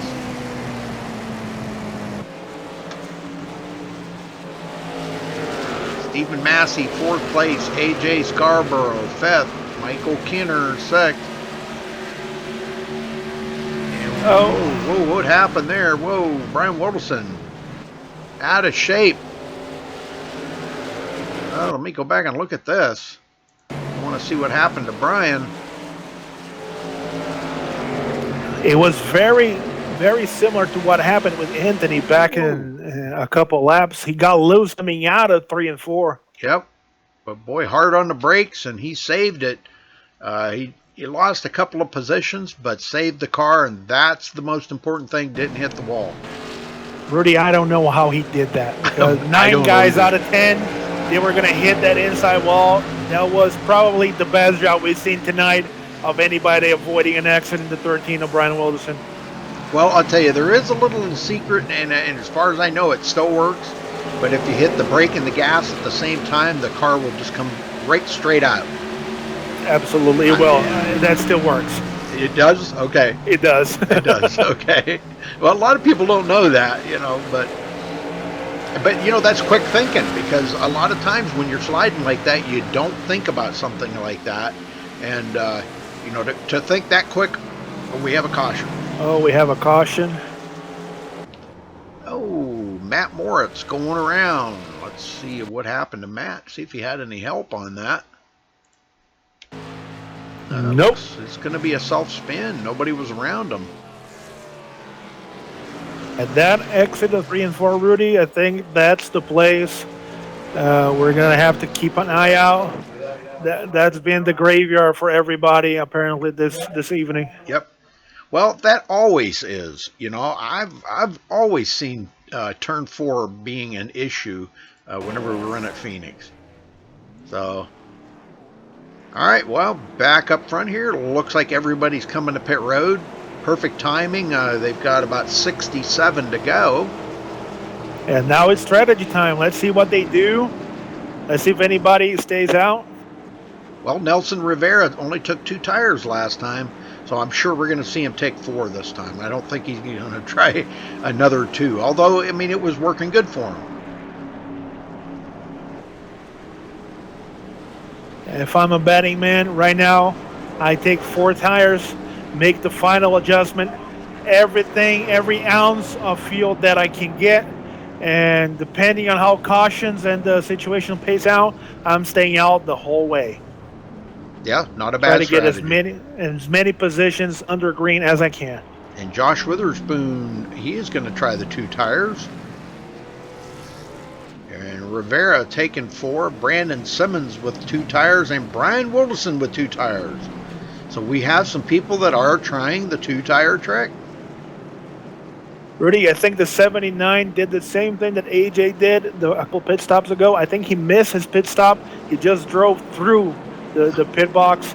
No tires, no servers on the 79 machine. Oh, man. Okay, that could have been. Yep. Yeah, I think you're right on that.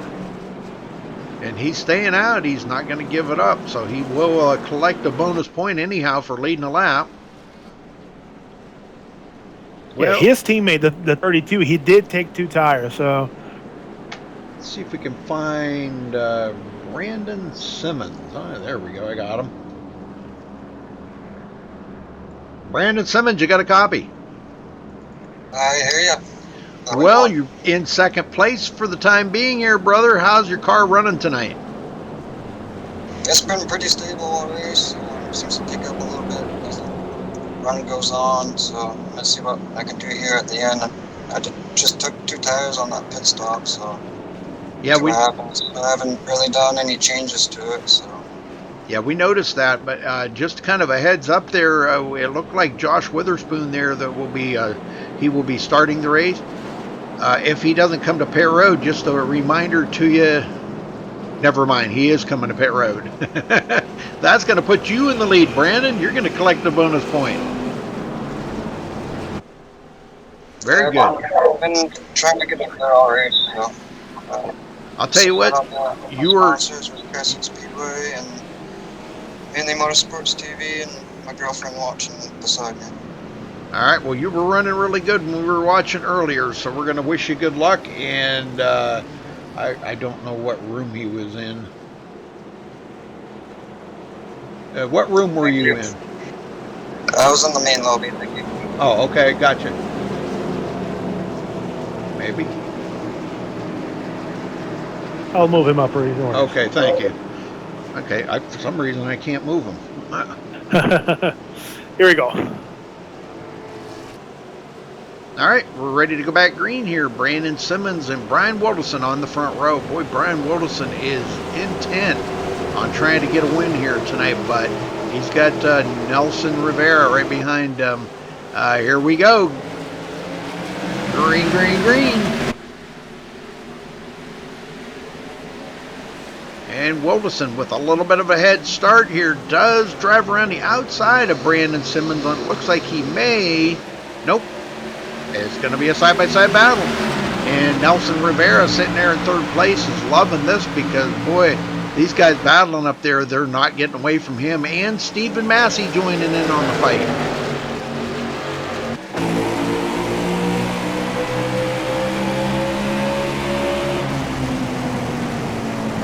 And one guy that is sitting behind just watching this 4-car fight is the 74 Michael Kinner. He doesn't want to get too close because you never know what might happen. That's right, and he's coming up on the outside of Nelson Rivera. You know, and it's, I always say this kind of jokingly, you know, when you get 4 fresh tires on them cars, boy, the bravery level goes right through the roof, you know? Oh, Oh, yes. Man, you feel like Superman out there with 4 fresh tires. Kinner to the inside of Nelson Rivera now. He tried it on Nelson the got outside. caught. I'm sorry, Rick. He tried it on the outside. It didn't work. Boy, Nelson's going backwards really fast here. Yeah, he got caught behind the B2 of Brandon coming out of 3 and 4, and he had nowhere to go. All of a sudden, he had the 74 and the number 5 on his inside. He had to wait, came back in line, regroup, and now he's going to try to charge his way back.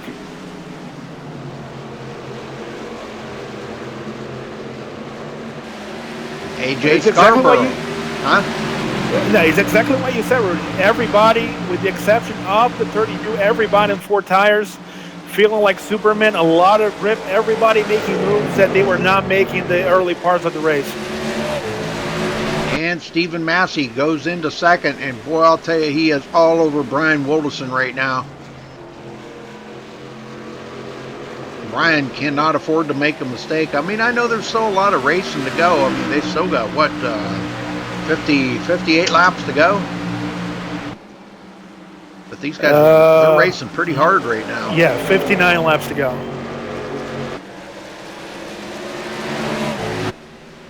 And Brian Wilderson will lead that lap, and it looks like Massey will fall in behind him now, saying, all right, I'll just have to cool the tires off a little bit and try it again. But Massey has really been intent on trying to get back up to that lead. He's so intent, he is pushing Brian Wilderson down the backstretch. Hey, it looked like Steven is faster at this point of the race, but he cannot hold the necessary speed down on the bottom to go side by side with the 13. The 13 just getting a pretty good run coming out of the turn on the outsides. So if Steven has a faster car, depending on how he set this pass up, he can follow Brian along and just try to get a little bit more speed coming out of the turns and just go side by side in the front stretch. Well, I was thinking here maybe we ought to let's ride along with AJ Scarborough for a minute, and let's crank it up. What do you think? Oh yeah, let's go.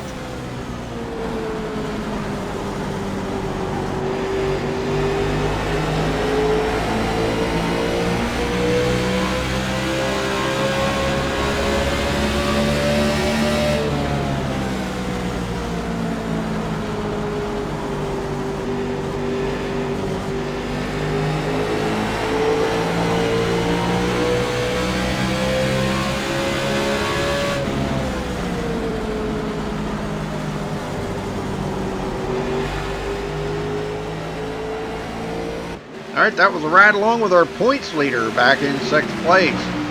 Kind of gives you an idea of what these guys do out here on the track. You know, this is so close to real life right here, Luis. You know, I mean, to us, you know, I'll never get a chance to drive in a real car. So this is as close as I'll ever get to driving in a real car. But if you watch the cockpit view out of these cars and you put the side-by-side comparison of the real thing, engine sounds exactly the same, the tires sound the same, the noises, the everything is exactly the same. Oh, yeah. It's pretty remarkable what they were able to do, and no wonder why the official broadcast of NASCAR use iRacing in order to demonstrate for everybody at home how the driver actually go through the business of negotiating tracks, different corners, different styles, the whole thing. So it's pretty remarkable. Yes, it is. All right, well, AJ does get around Michael Kinner and goes into 5th. Michael Kinner back to 6th now, but don't count him out. Nelson Rivera in 4th. He's still trying to reel in Brandon Simmons. And Brandon's just, man, he seems like he's turned up the heat to the pressure just a little bit in the late closing of this race here. He is really coming along. And remember, he only got 2 tires, so from everybody up there in the front, he is the guy with the older tires on the inside of that car. Those are the tires that actually hold the car to the bottom of the track and make the car actually turn the entrance of the turn. So the longer they go, the older those tires are going to get. It's going to be interesting to see how long he can hold it.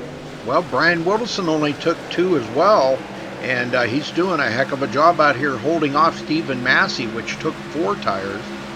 But it's that clean air that's making that car feel so much better out there. And he doesn't have to worry about, being in a pack like that where the air is disrupted around the car. So he's doing really good out there with only two new tires.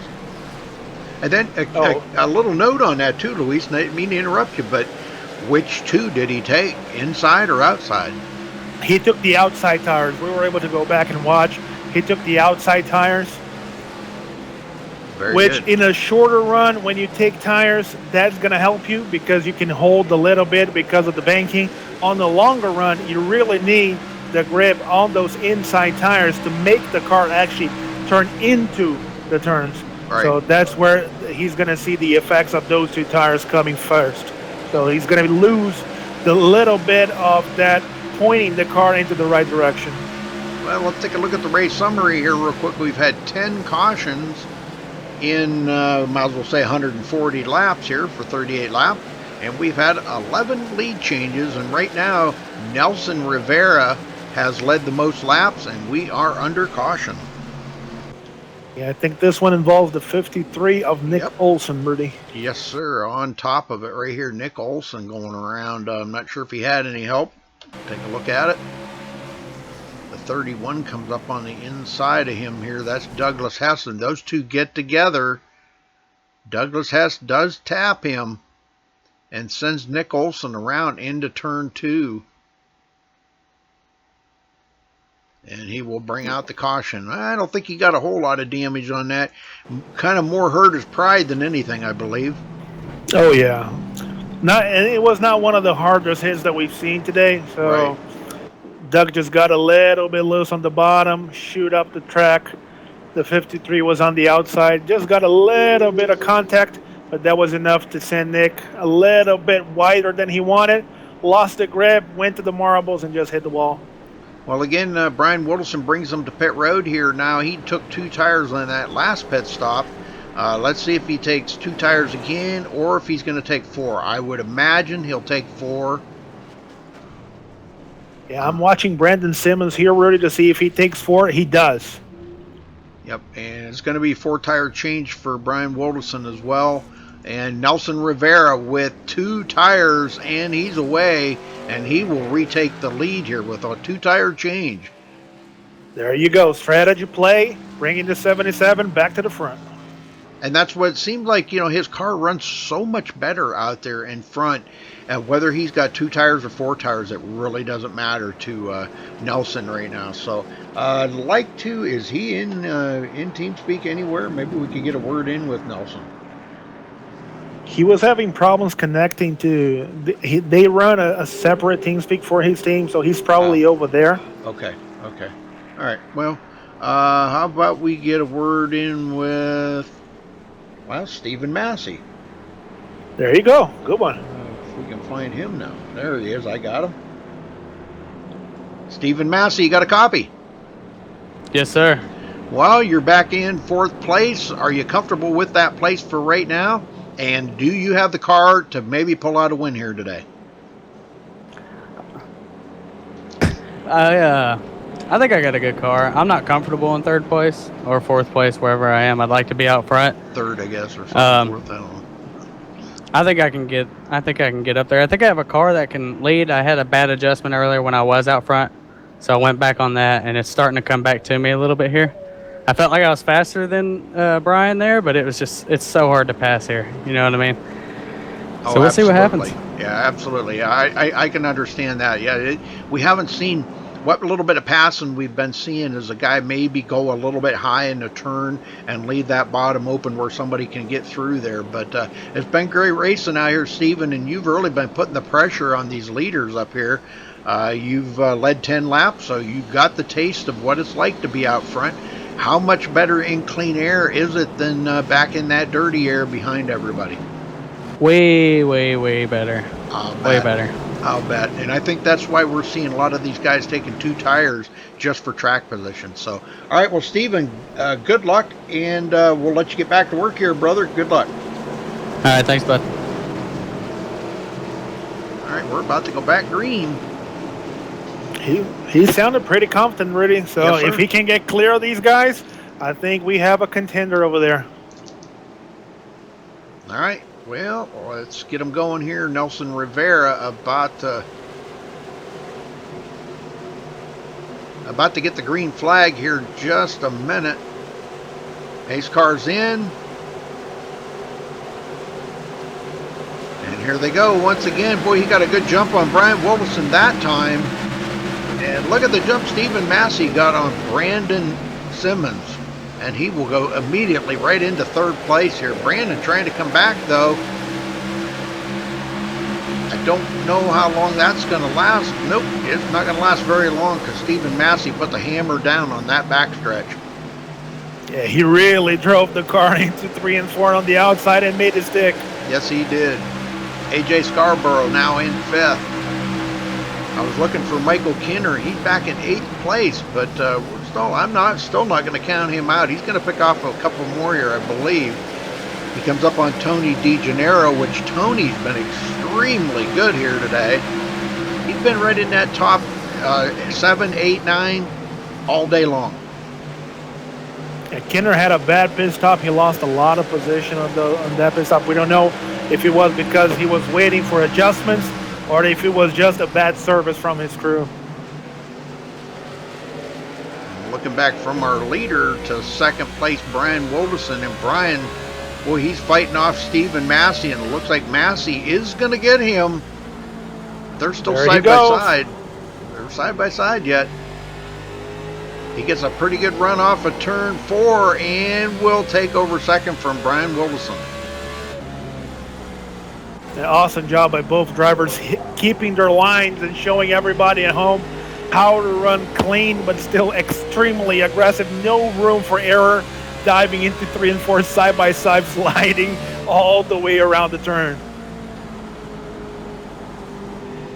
Yeah, this is pretty good racing here between those two. That's good. A good battle. Brandon Simmons staying right with Brian Wilderson now, and that's allowed AJ Scarborough to close that gap, and he joins in on that fight, bringing in the top 5.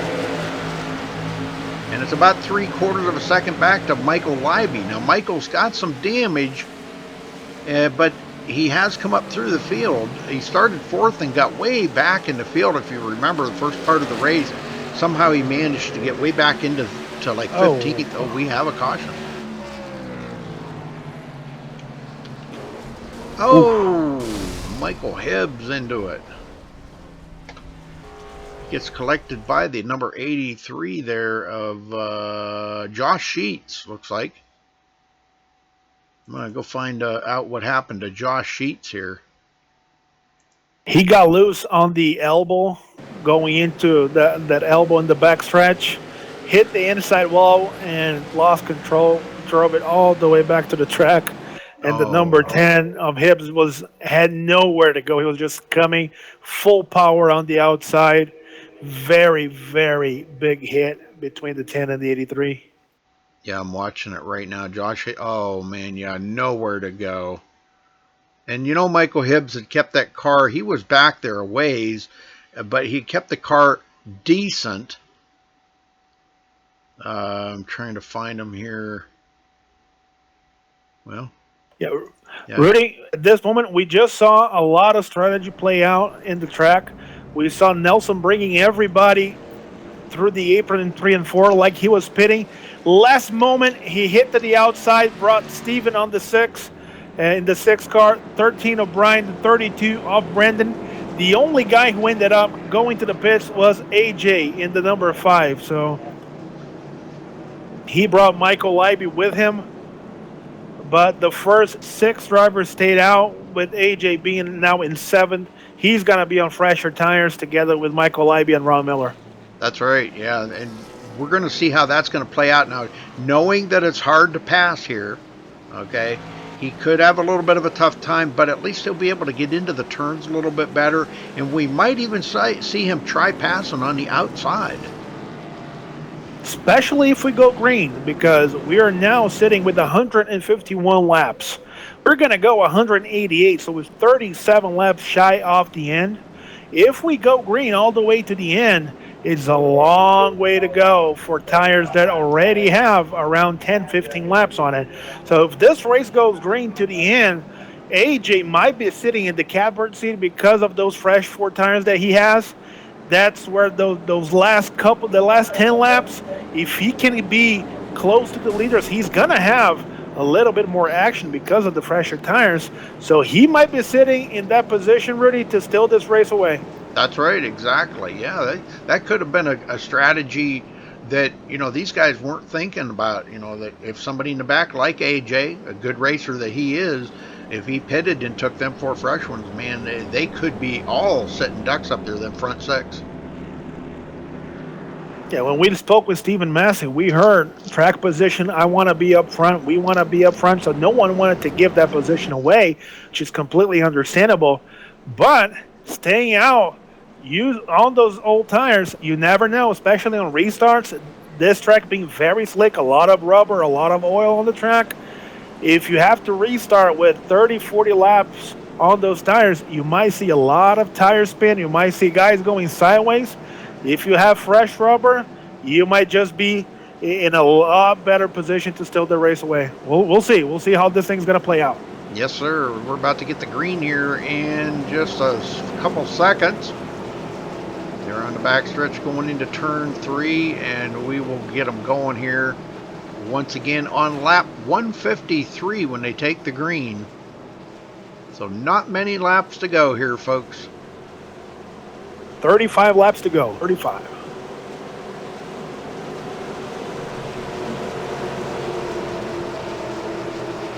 Pace car in. And we have a green. Nelson and Steven both at the gas. Brian Wilderson trying to steal that second place away from Stephen Massey. And remember, these guys are all on a little bit older tires. We're going to keep an eye on AJ. AJ, we know, has got fresher tires. Oh, boy, guys are slick out there. Michael Kinner was, like, extremely loose coming through that dog leg. And look at AJ already make his way through the top 6, trying to go by Kinner on the inside. Yep, and not able to do it just yet. He may have to wait a lap or two to get a little heat build up in them. And I think we'll see that pass take place here. Rudy, a driver that got a pretty good restart was Brandon Simmons in the 32. He restarted 4th, and with the battle between Steven in the 6 and Brian the 13, he made his way around the number 6 going into the 3 and 4. Awesome restart by him. He's another guy that now in the same situation in regards to tires. He has the same tires that everybody else. So we're going to have to see if his last adjustment that he said he was going to do are going to pay off. And boy, I'll tell you what, we're just about 3 wide going into 3. It was looking that way there for a minute. Stephen Massey now on the inside of Brandon Simmons. And it's tough to pass right there on that line that he was holding. He's not going to be able to do it. Michael Kinner turning up the heat here to the inside of Stephen Massey. Not able to do it. And AJ to the inside of Michael Kinner. All these guys taking a look there, but once they get that run off of the turn, they find out that they just can't quite do it. But it looks like AJ is going to clear Michael Kinner, and he will go into the top 5. It looks like they know we are closing in on 30 laps to go, Rudy. I think everybody knows. All the crew chiefs are heading to the microphone and saying, go, go, go, go, go. You cannot wait. Go. That's right. It is go time. They cannot afford to hold anything back now. If they've been holding anything back the race, it's time to let it all out right now. We're coming down to 20 to go here in just a couple minutes.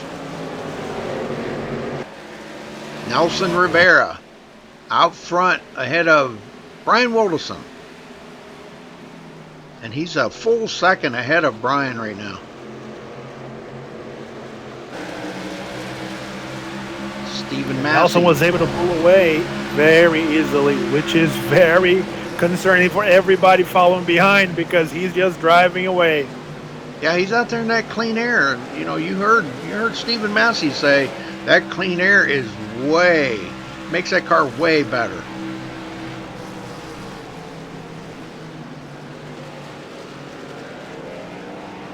All right. Yeah. Just under 30 to go here. And Kinner 6th place. Michael Livey 7th. Ron Miller in 8th, Tony DeGennaro 9th, and Sean Medling will round out the top 10. I don't want to count out Josh Witherspoon, though, because we may see him make a pass on Sean Medling, at least to break into that top 10. And talking about Josh earlier, one of the few out there that it looks like he doesn't have any damage on that car. As far as I can tell, I don't see any. No, I think his car's spotless, and it's a white car, so we can pretty tell nothing wrong with that car. Awesome run. A very defensive race for him, but that's what you need to do. Now he's starting all the way in the top 24th position, almost making his way into the top 10. Well, good news. John Schweikert back out on the track, back in 20th position. Scott Hunsinger as well. Them two actually battling for that position. 20th and 21st. So Pat Russia back out on the track as well, back in 26th. He may be able to pick up one or two more positions. Well, yeah, one or two more positions here. Maybe he should be able to get around Anthony Thitchner and go into 25th. Anthony is still sitting on pit road. We've got Matt Morris out of the race. So these guys, I don't think there's enough laps for them to get by him. Rudy, we have a battle for the third place. AJ Scarborough just went by Stephen Massey. Those 4 tires are now paying dividends for the number 5. He's driving to the front, and man, he is flying compared to everybody else. Oh yeah, they're tiptoeing around the corners right now. And he's still got a lot of bite on that with them 4 fresh tires. Look at him reel in Brian Wilderson.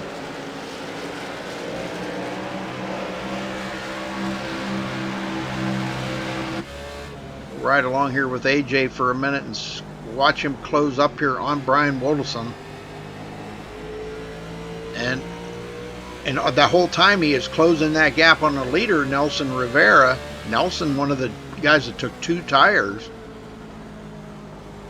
And Nelson at one point had a lead of almost a second and a half. That lead to Brian is now under a second.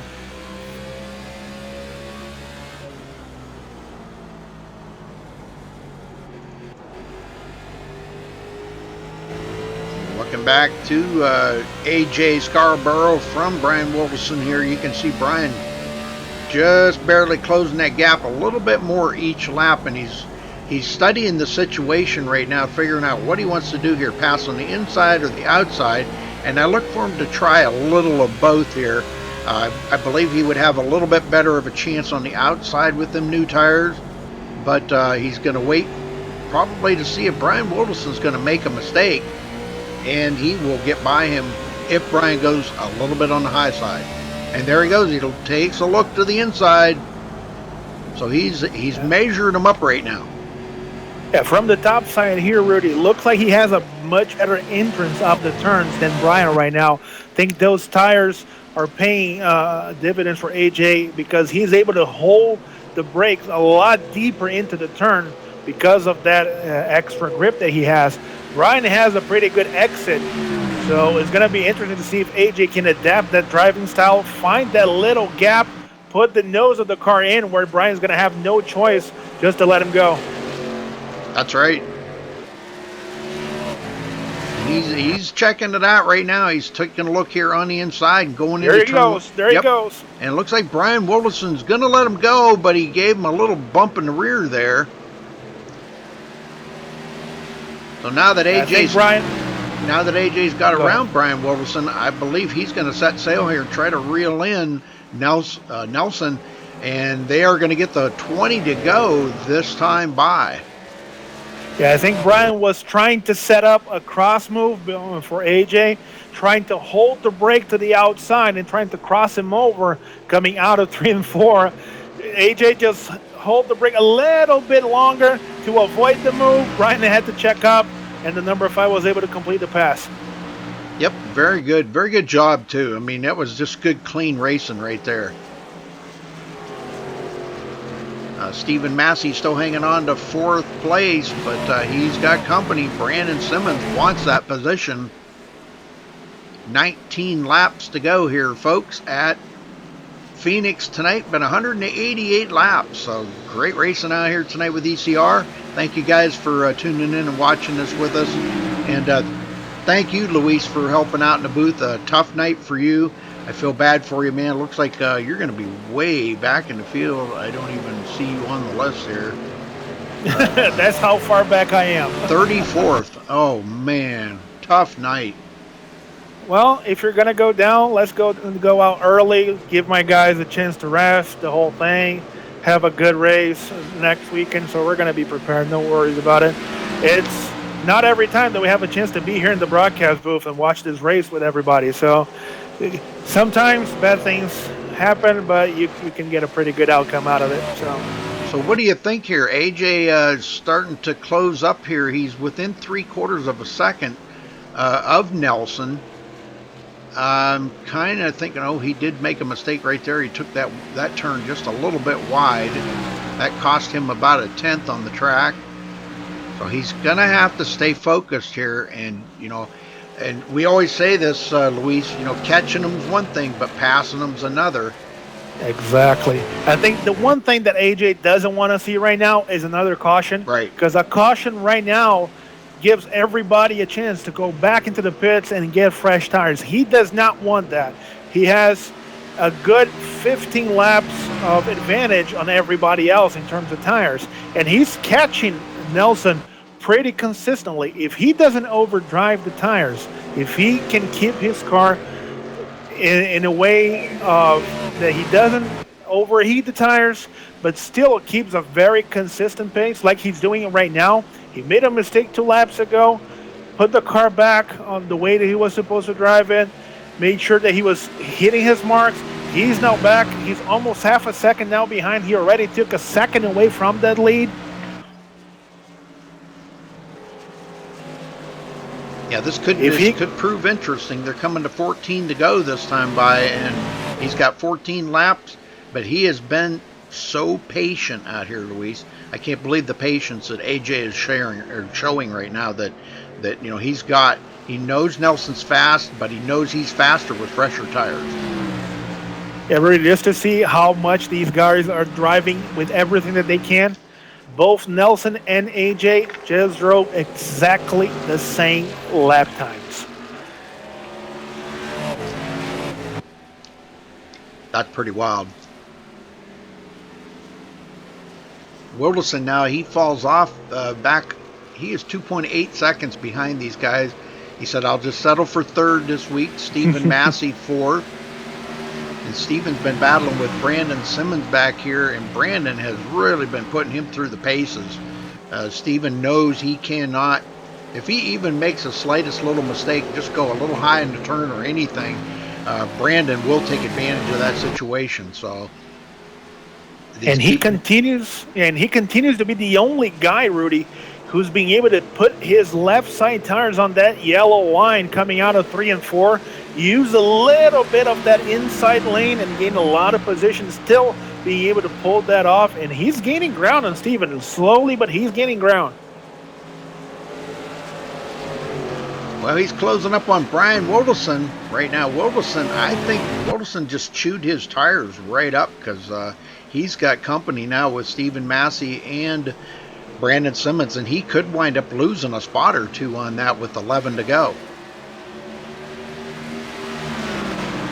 Well, I'll tell you what, Nelson's keeping AJ back there. AJ's actually fell back now. He's back of 1 second behind him, so he's lost about 1/4 of a second. Yeah, I think AJ did what we said he probably didn't want to do. I think he used those tires a little bit too much. And let's not forget, Rudy, he had to pass a good 5-6 guys to be in this position. So he had to be very aggressive and really put the car on top of those tires and drive the hell out of them. So that's right now we might see him paying the price. Well, even so, though, I mean, if he's just keeping right now, with 9 to go, if he's just keeping them tires cool, he still has enough time to get up there and battle it up with Nelson, if he's saving anything back at all. Right now, I would not be saving anything. I would be getting up there because you're not going to pass Nelson in 1 lap. It's going to take 2, 3, 4 laps to pass him. So he's got about 5 laps to get up there and challenge him for that lead. And they're still pulling away from Brian Wildis and Brandon Simmons, who went by Stephen Massey. Look at that, side by side, the 32 and the 6. Sorry, I was getting a drink of water when you said that. Apologize for that. Yeah, them 2 hours, and I'll tell you what, Brandon is, like I said, he's been putting the pressure right on Steven. And it seems like Brandon's holding a little bit better line than Steven is right now, and I don't know if that's because of the tire fall off or what. But look at the run here Michael Kinner has been having today. 6th place for Michael, but he's got Michael Leiby on his tail now too. So we've got battles all the way around the track. It's been pretty good. And Kinner's probably watching as Brian Wildison goes on in 3 and 4. He drives wide. Stephen Massey and Brandon Simmons drive to the inside. Yes, sir. And Massey will go into 3rd. Brian Wildison going to hold on to 4th for the time being, but Massey goes into 3rd, and now he's a little bit too far back to make any challenge for them front 2. But looking here at AJ Scarborough, I think it's just exactly what you said, Luis. He just burnt them tires up. He had a lot of people to pass, you know, and he's not in clean air. Yeah, he's losing. He's already now 2 seconds behind Nelson. Nelson's just pulling away, but AJ restarted, I think it was 7th or 8th in this restart, drove all the way to 2nd. So those 4 fresh tires paid dividends for him. I don't think he's going to be that upset. If he can keep his car under him for these final laps, I don't think he's going to have a lot of problems, and he's not going to be too sad about finishing 2nd. Oh, no, I wouldn't think so. That'll definitely hold him on to the points lead by quite a little bit. So, because John Schweikert actually is back in 19th position. So that's 18 points difference between them 2. Yeah, Rudy, take a look between the 32, the 13, 74, 55, and 79. Everybody together fighting for that 4th spot. Oh, yeah, this is getting to be great here. Brian Wildison does take it way up high again. Michael Kinner looking to get on the inside here.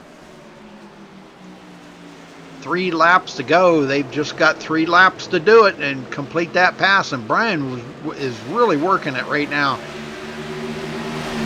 Yeah, I don't think Brian has any tires left in that 13 machine. Out of shape there. Brian Wildison was out of shape, and he hit the wall on the outside. He is just completely and totally used up them tires right now. All he can do is just ride. That puts him back in 8th place. But that puts Michael Kinner in the top 5 and still battling with Michael Leiby with 2 to go.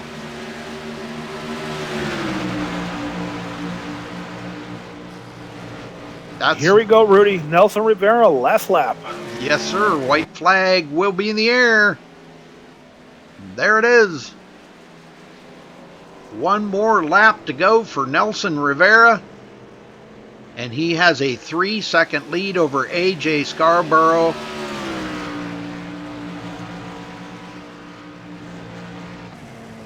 Man, what a finish for him, leading 125 laps when he crosses the line. And he's just taking it nice and easy right now. He's got nothing to lose. And he does come home the winner. So congrats to Nelson Rivera. Awesome job by Nelson. Fantastic race, total domination. I'm telling you, you couldn't ask for any better than that. Now, you said he is not in TeamSpeak, right? I think he might join us in a little bit. Okay. Why don't we go in reverse, Rudy? Let's start with our 3rd place finish tonight, Stephen Massey, and we'll work our way back to Nelson. Okay, sounds good. I'll get Stephen down here and talk to him. Stephen Massey, you got a copy? Yes, sir. Well, 3rd place for you tonight. Boy, I'm going to tell you, what a battle, what a way to stay there. Brandon Simmons giving you a tough time that whole time. Tell me about the racing there on that last long green flag run. Whew. Oh, man, let me catch my breath. Wow. All right, so that was probably some of the hardest racing I've done in a while. I'm sweating bullets right now. Brandon was giving me a heck of a time. He was on me every single lap. My car it took it forever to come in there. Once I finally got past, well, actually, I guess you started to see it. I started to reel in Brian there, and once I started to reel him, and I don't know what happened to him in 3 and 4, but I guess he got loose or something. I damn near wrecked the car. I don't know if you saw that. Excuse my French. But Yes, I did. I did see that. Yeah, that was pretty close. Then I thought I was going to fall back to 5th, 6th, and somehow hung in there and was able to get 3rd. And just the car came in there. It really started to rotate. I think I had my tire pressures way too low this entire race. Well, starting 25th, you led 10 laps. You got to feel what it was like up there in the lead. Didn't lead the most laps tonight, but you did lead some. You'll collect a bonus point. Coming home 3rd tonight. Congratulations to you, brother.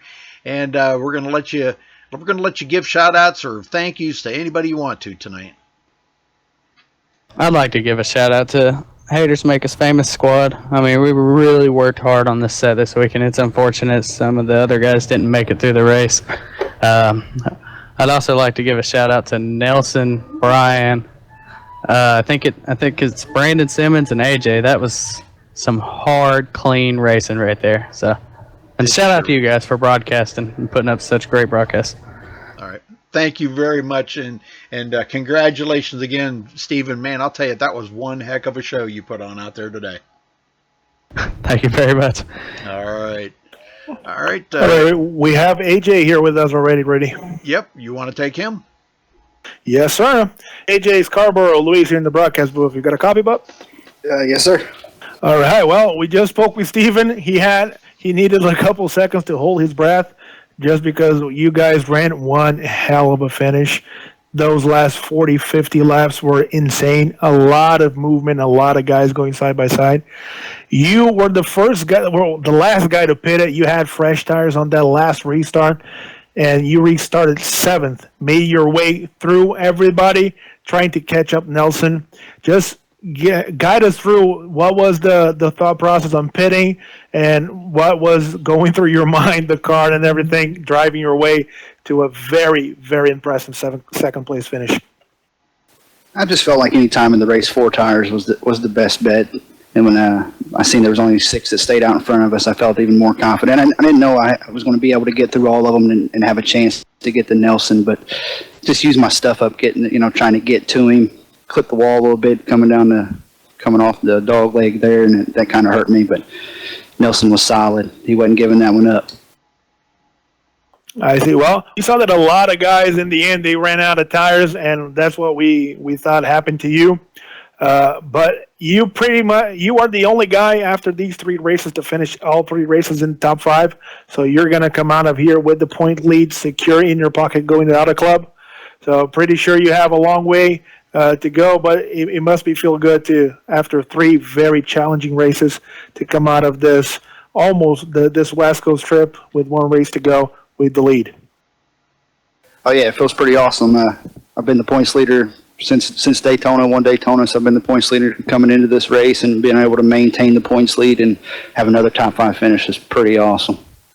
Awesome. I'll give you the floor if you want to give your shout outs to everybody. The floor is yours, bud. I just want to give a shout out to everybody, Spartan Motors, all the admins in the league, you guys for broadcasting, my buddies Wallace and Doug for helping me throughout the race today and with the setup and stuff, and just many people that I'm probably not going to name, but thanks to everyone. Awesome, bud. Congratulations again. AJ Scarborough, our points leader, heading to Auto Club. 2nd place finish today. Awesome race.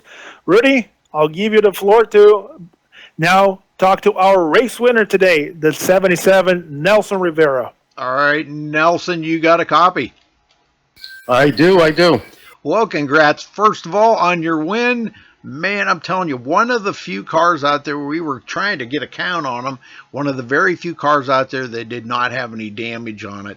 How did you keep that thing in the lead without getting any damage on it?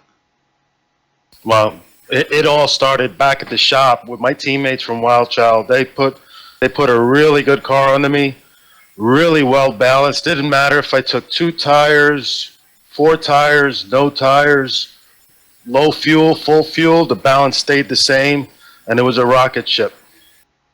Well, I'll tell you what, you proved it today, dominating out there, leading 125 laps. Man, I'm telling you what, that is something really to be proud of. Just a domination out here at Phoenix. Is Phoenix one of your favorite tracks, or is it kind of like a mediocre for you, or what? This is the first time I've ever won at Phoenix, but I have some success at New Hampshire.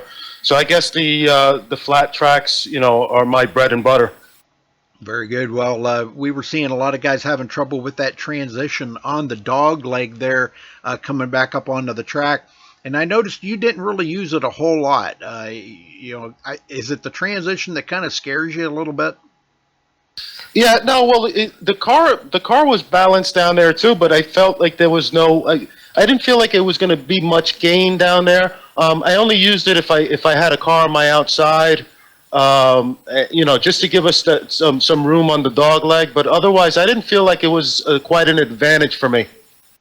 Well, 2-tire change on that last pit stop seemed like it was a good call because, you kept you out ahead. Now, we were talking to a couple of the other drivers there about how the car felt out in clean air, and I know a couple times you were kind of mired back in the field a little bit. Obviously, it did not feel as good back there, but you didn't have a problem passing. So tell me about that. Yeah, it's even with the lower downforce, clean air is king. It's probably always going to be king. It's not as much of a difference as it was in the past, being behind another car, but I did feel the difference. Yeah, very good, very good. All right, well, before you go celebrate, Nelson, anybody you want to thank today? I just want to thank my teammates at Wild Child Racing. I wouldn't be here if it wasn't for them. All right, Nelson, well, congrats, and we'll let you get out of here and go celebrate, my friend. Good race, and we'll see you next week at Auto Club, and hopefully you can dominate there, huh? Yeah, let's hope. Let's hope we can carry this momentum over. It'll be nice. Absolutely. All right, thanks for talking with us. All right, good night, guys. All right, let's run down through the results here. Nelson Rivera will come home the winner here tonight. AJ Scarborough second. Stephen Massey will be third. Brandon Simmons, boy, what a run him and Stephen Massey had. That was amazing racing. And he will come home fourth. Michael Kinner breaking the top 5 here tonight. Michael Leiby sixth. Josh Witherspoon in 7th. Brian Wilderson 8th. Sean Medling 9th. Ron Miller 10th. Tony DeGennaro 11th. Nick Olson 12th. Chuck Harrell 13th. Ken Ron back in 14th. Blake Freeman 15th. Kurt Quist in 16th. Justin Bland 17th. John Schweiker getting back out there on the track, and after sitting on pit road for a long time, getting damage fixed up there. And he finishes 18th. Scott Hunsinger, those two in a battle for them last closing laps. That was one heck of a battle those two were in. They were pretty tight, close together, racing for that position, but Schweiker held off Hunsinger for that position. So Hunsinger will finish 19th. Matthew Hibbs in 20th. Chris Serkois 21st, Doug Hess in 22nd, Matt Moritz in 23rd, Pat Russia 24th, Nicole Johnson, tough break for Nicole. We've seen her up there in that top 5 for quite a bit of the first part of the race, and she wound up finishing back in 25th. Anthony Thitchner got caught up in a really bad wreck, and later on spun it right in front of John Schweikert, and no place for John to go, and they got collected. So I think that pretty much ended Anthony's day. But he finishes back in 26th. Josh Sheets 27th. Merrick Watchhorn in 28th. Tony Diamond 29th. Mark Bratcher 30th. Chris Steele 31st. John Cottle 32nd. Mark Vega 33rd. And Luis Salmaso, which helped me in the booth, thank you, Luis, finishes dead last on the field in 34th position. All right. Closing the field strong. Closing strong. That's right. Well, again, congratulations to Nelson Rivera. And any last closing comments, Luis, about today's race?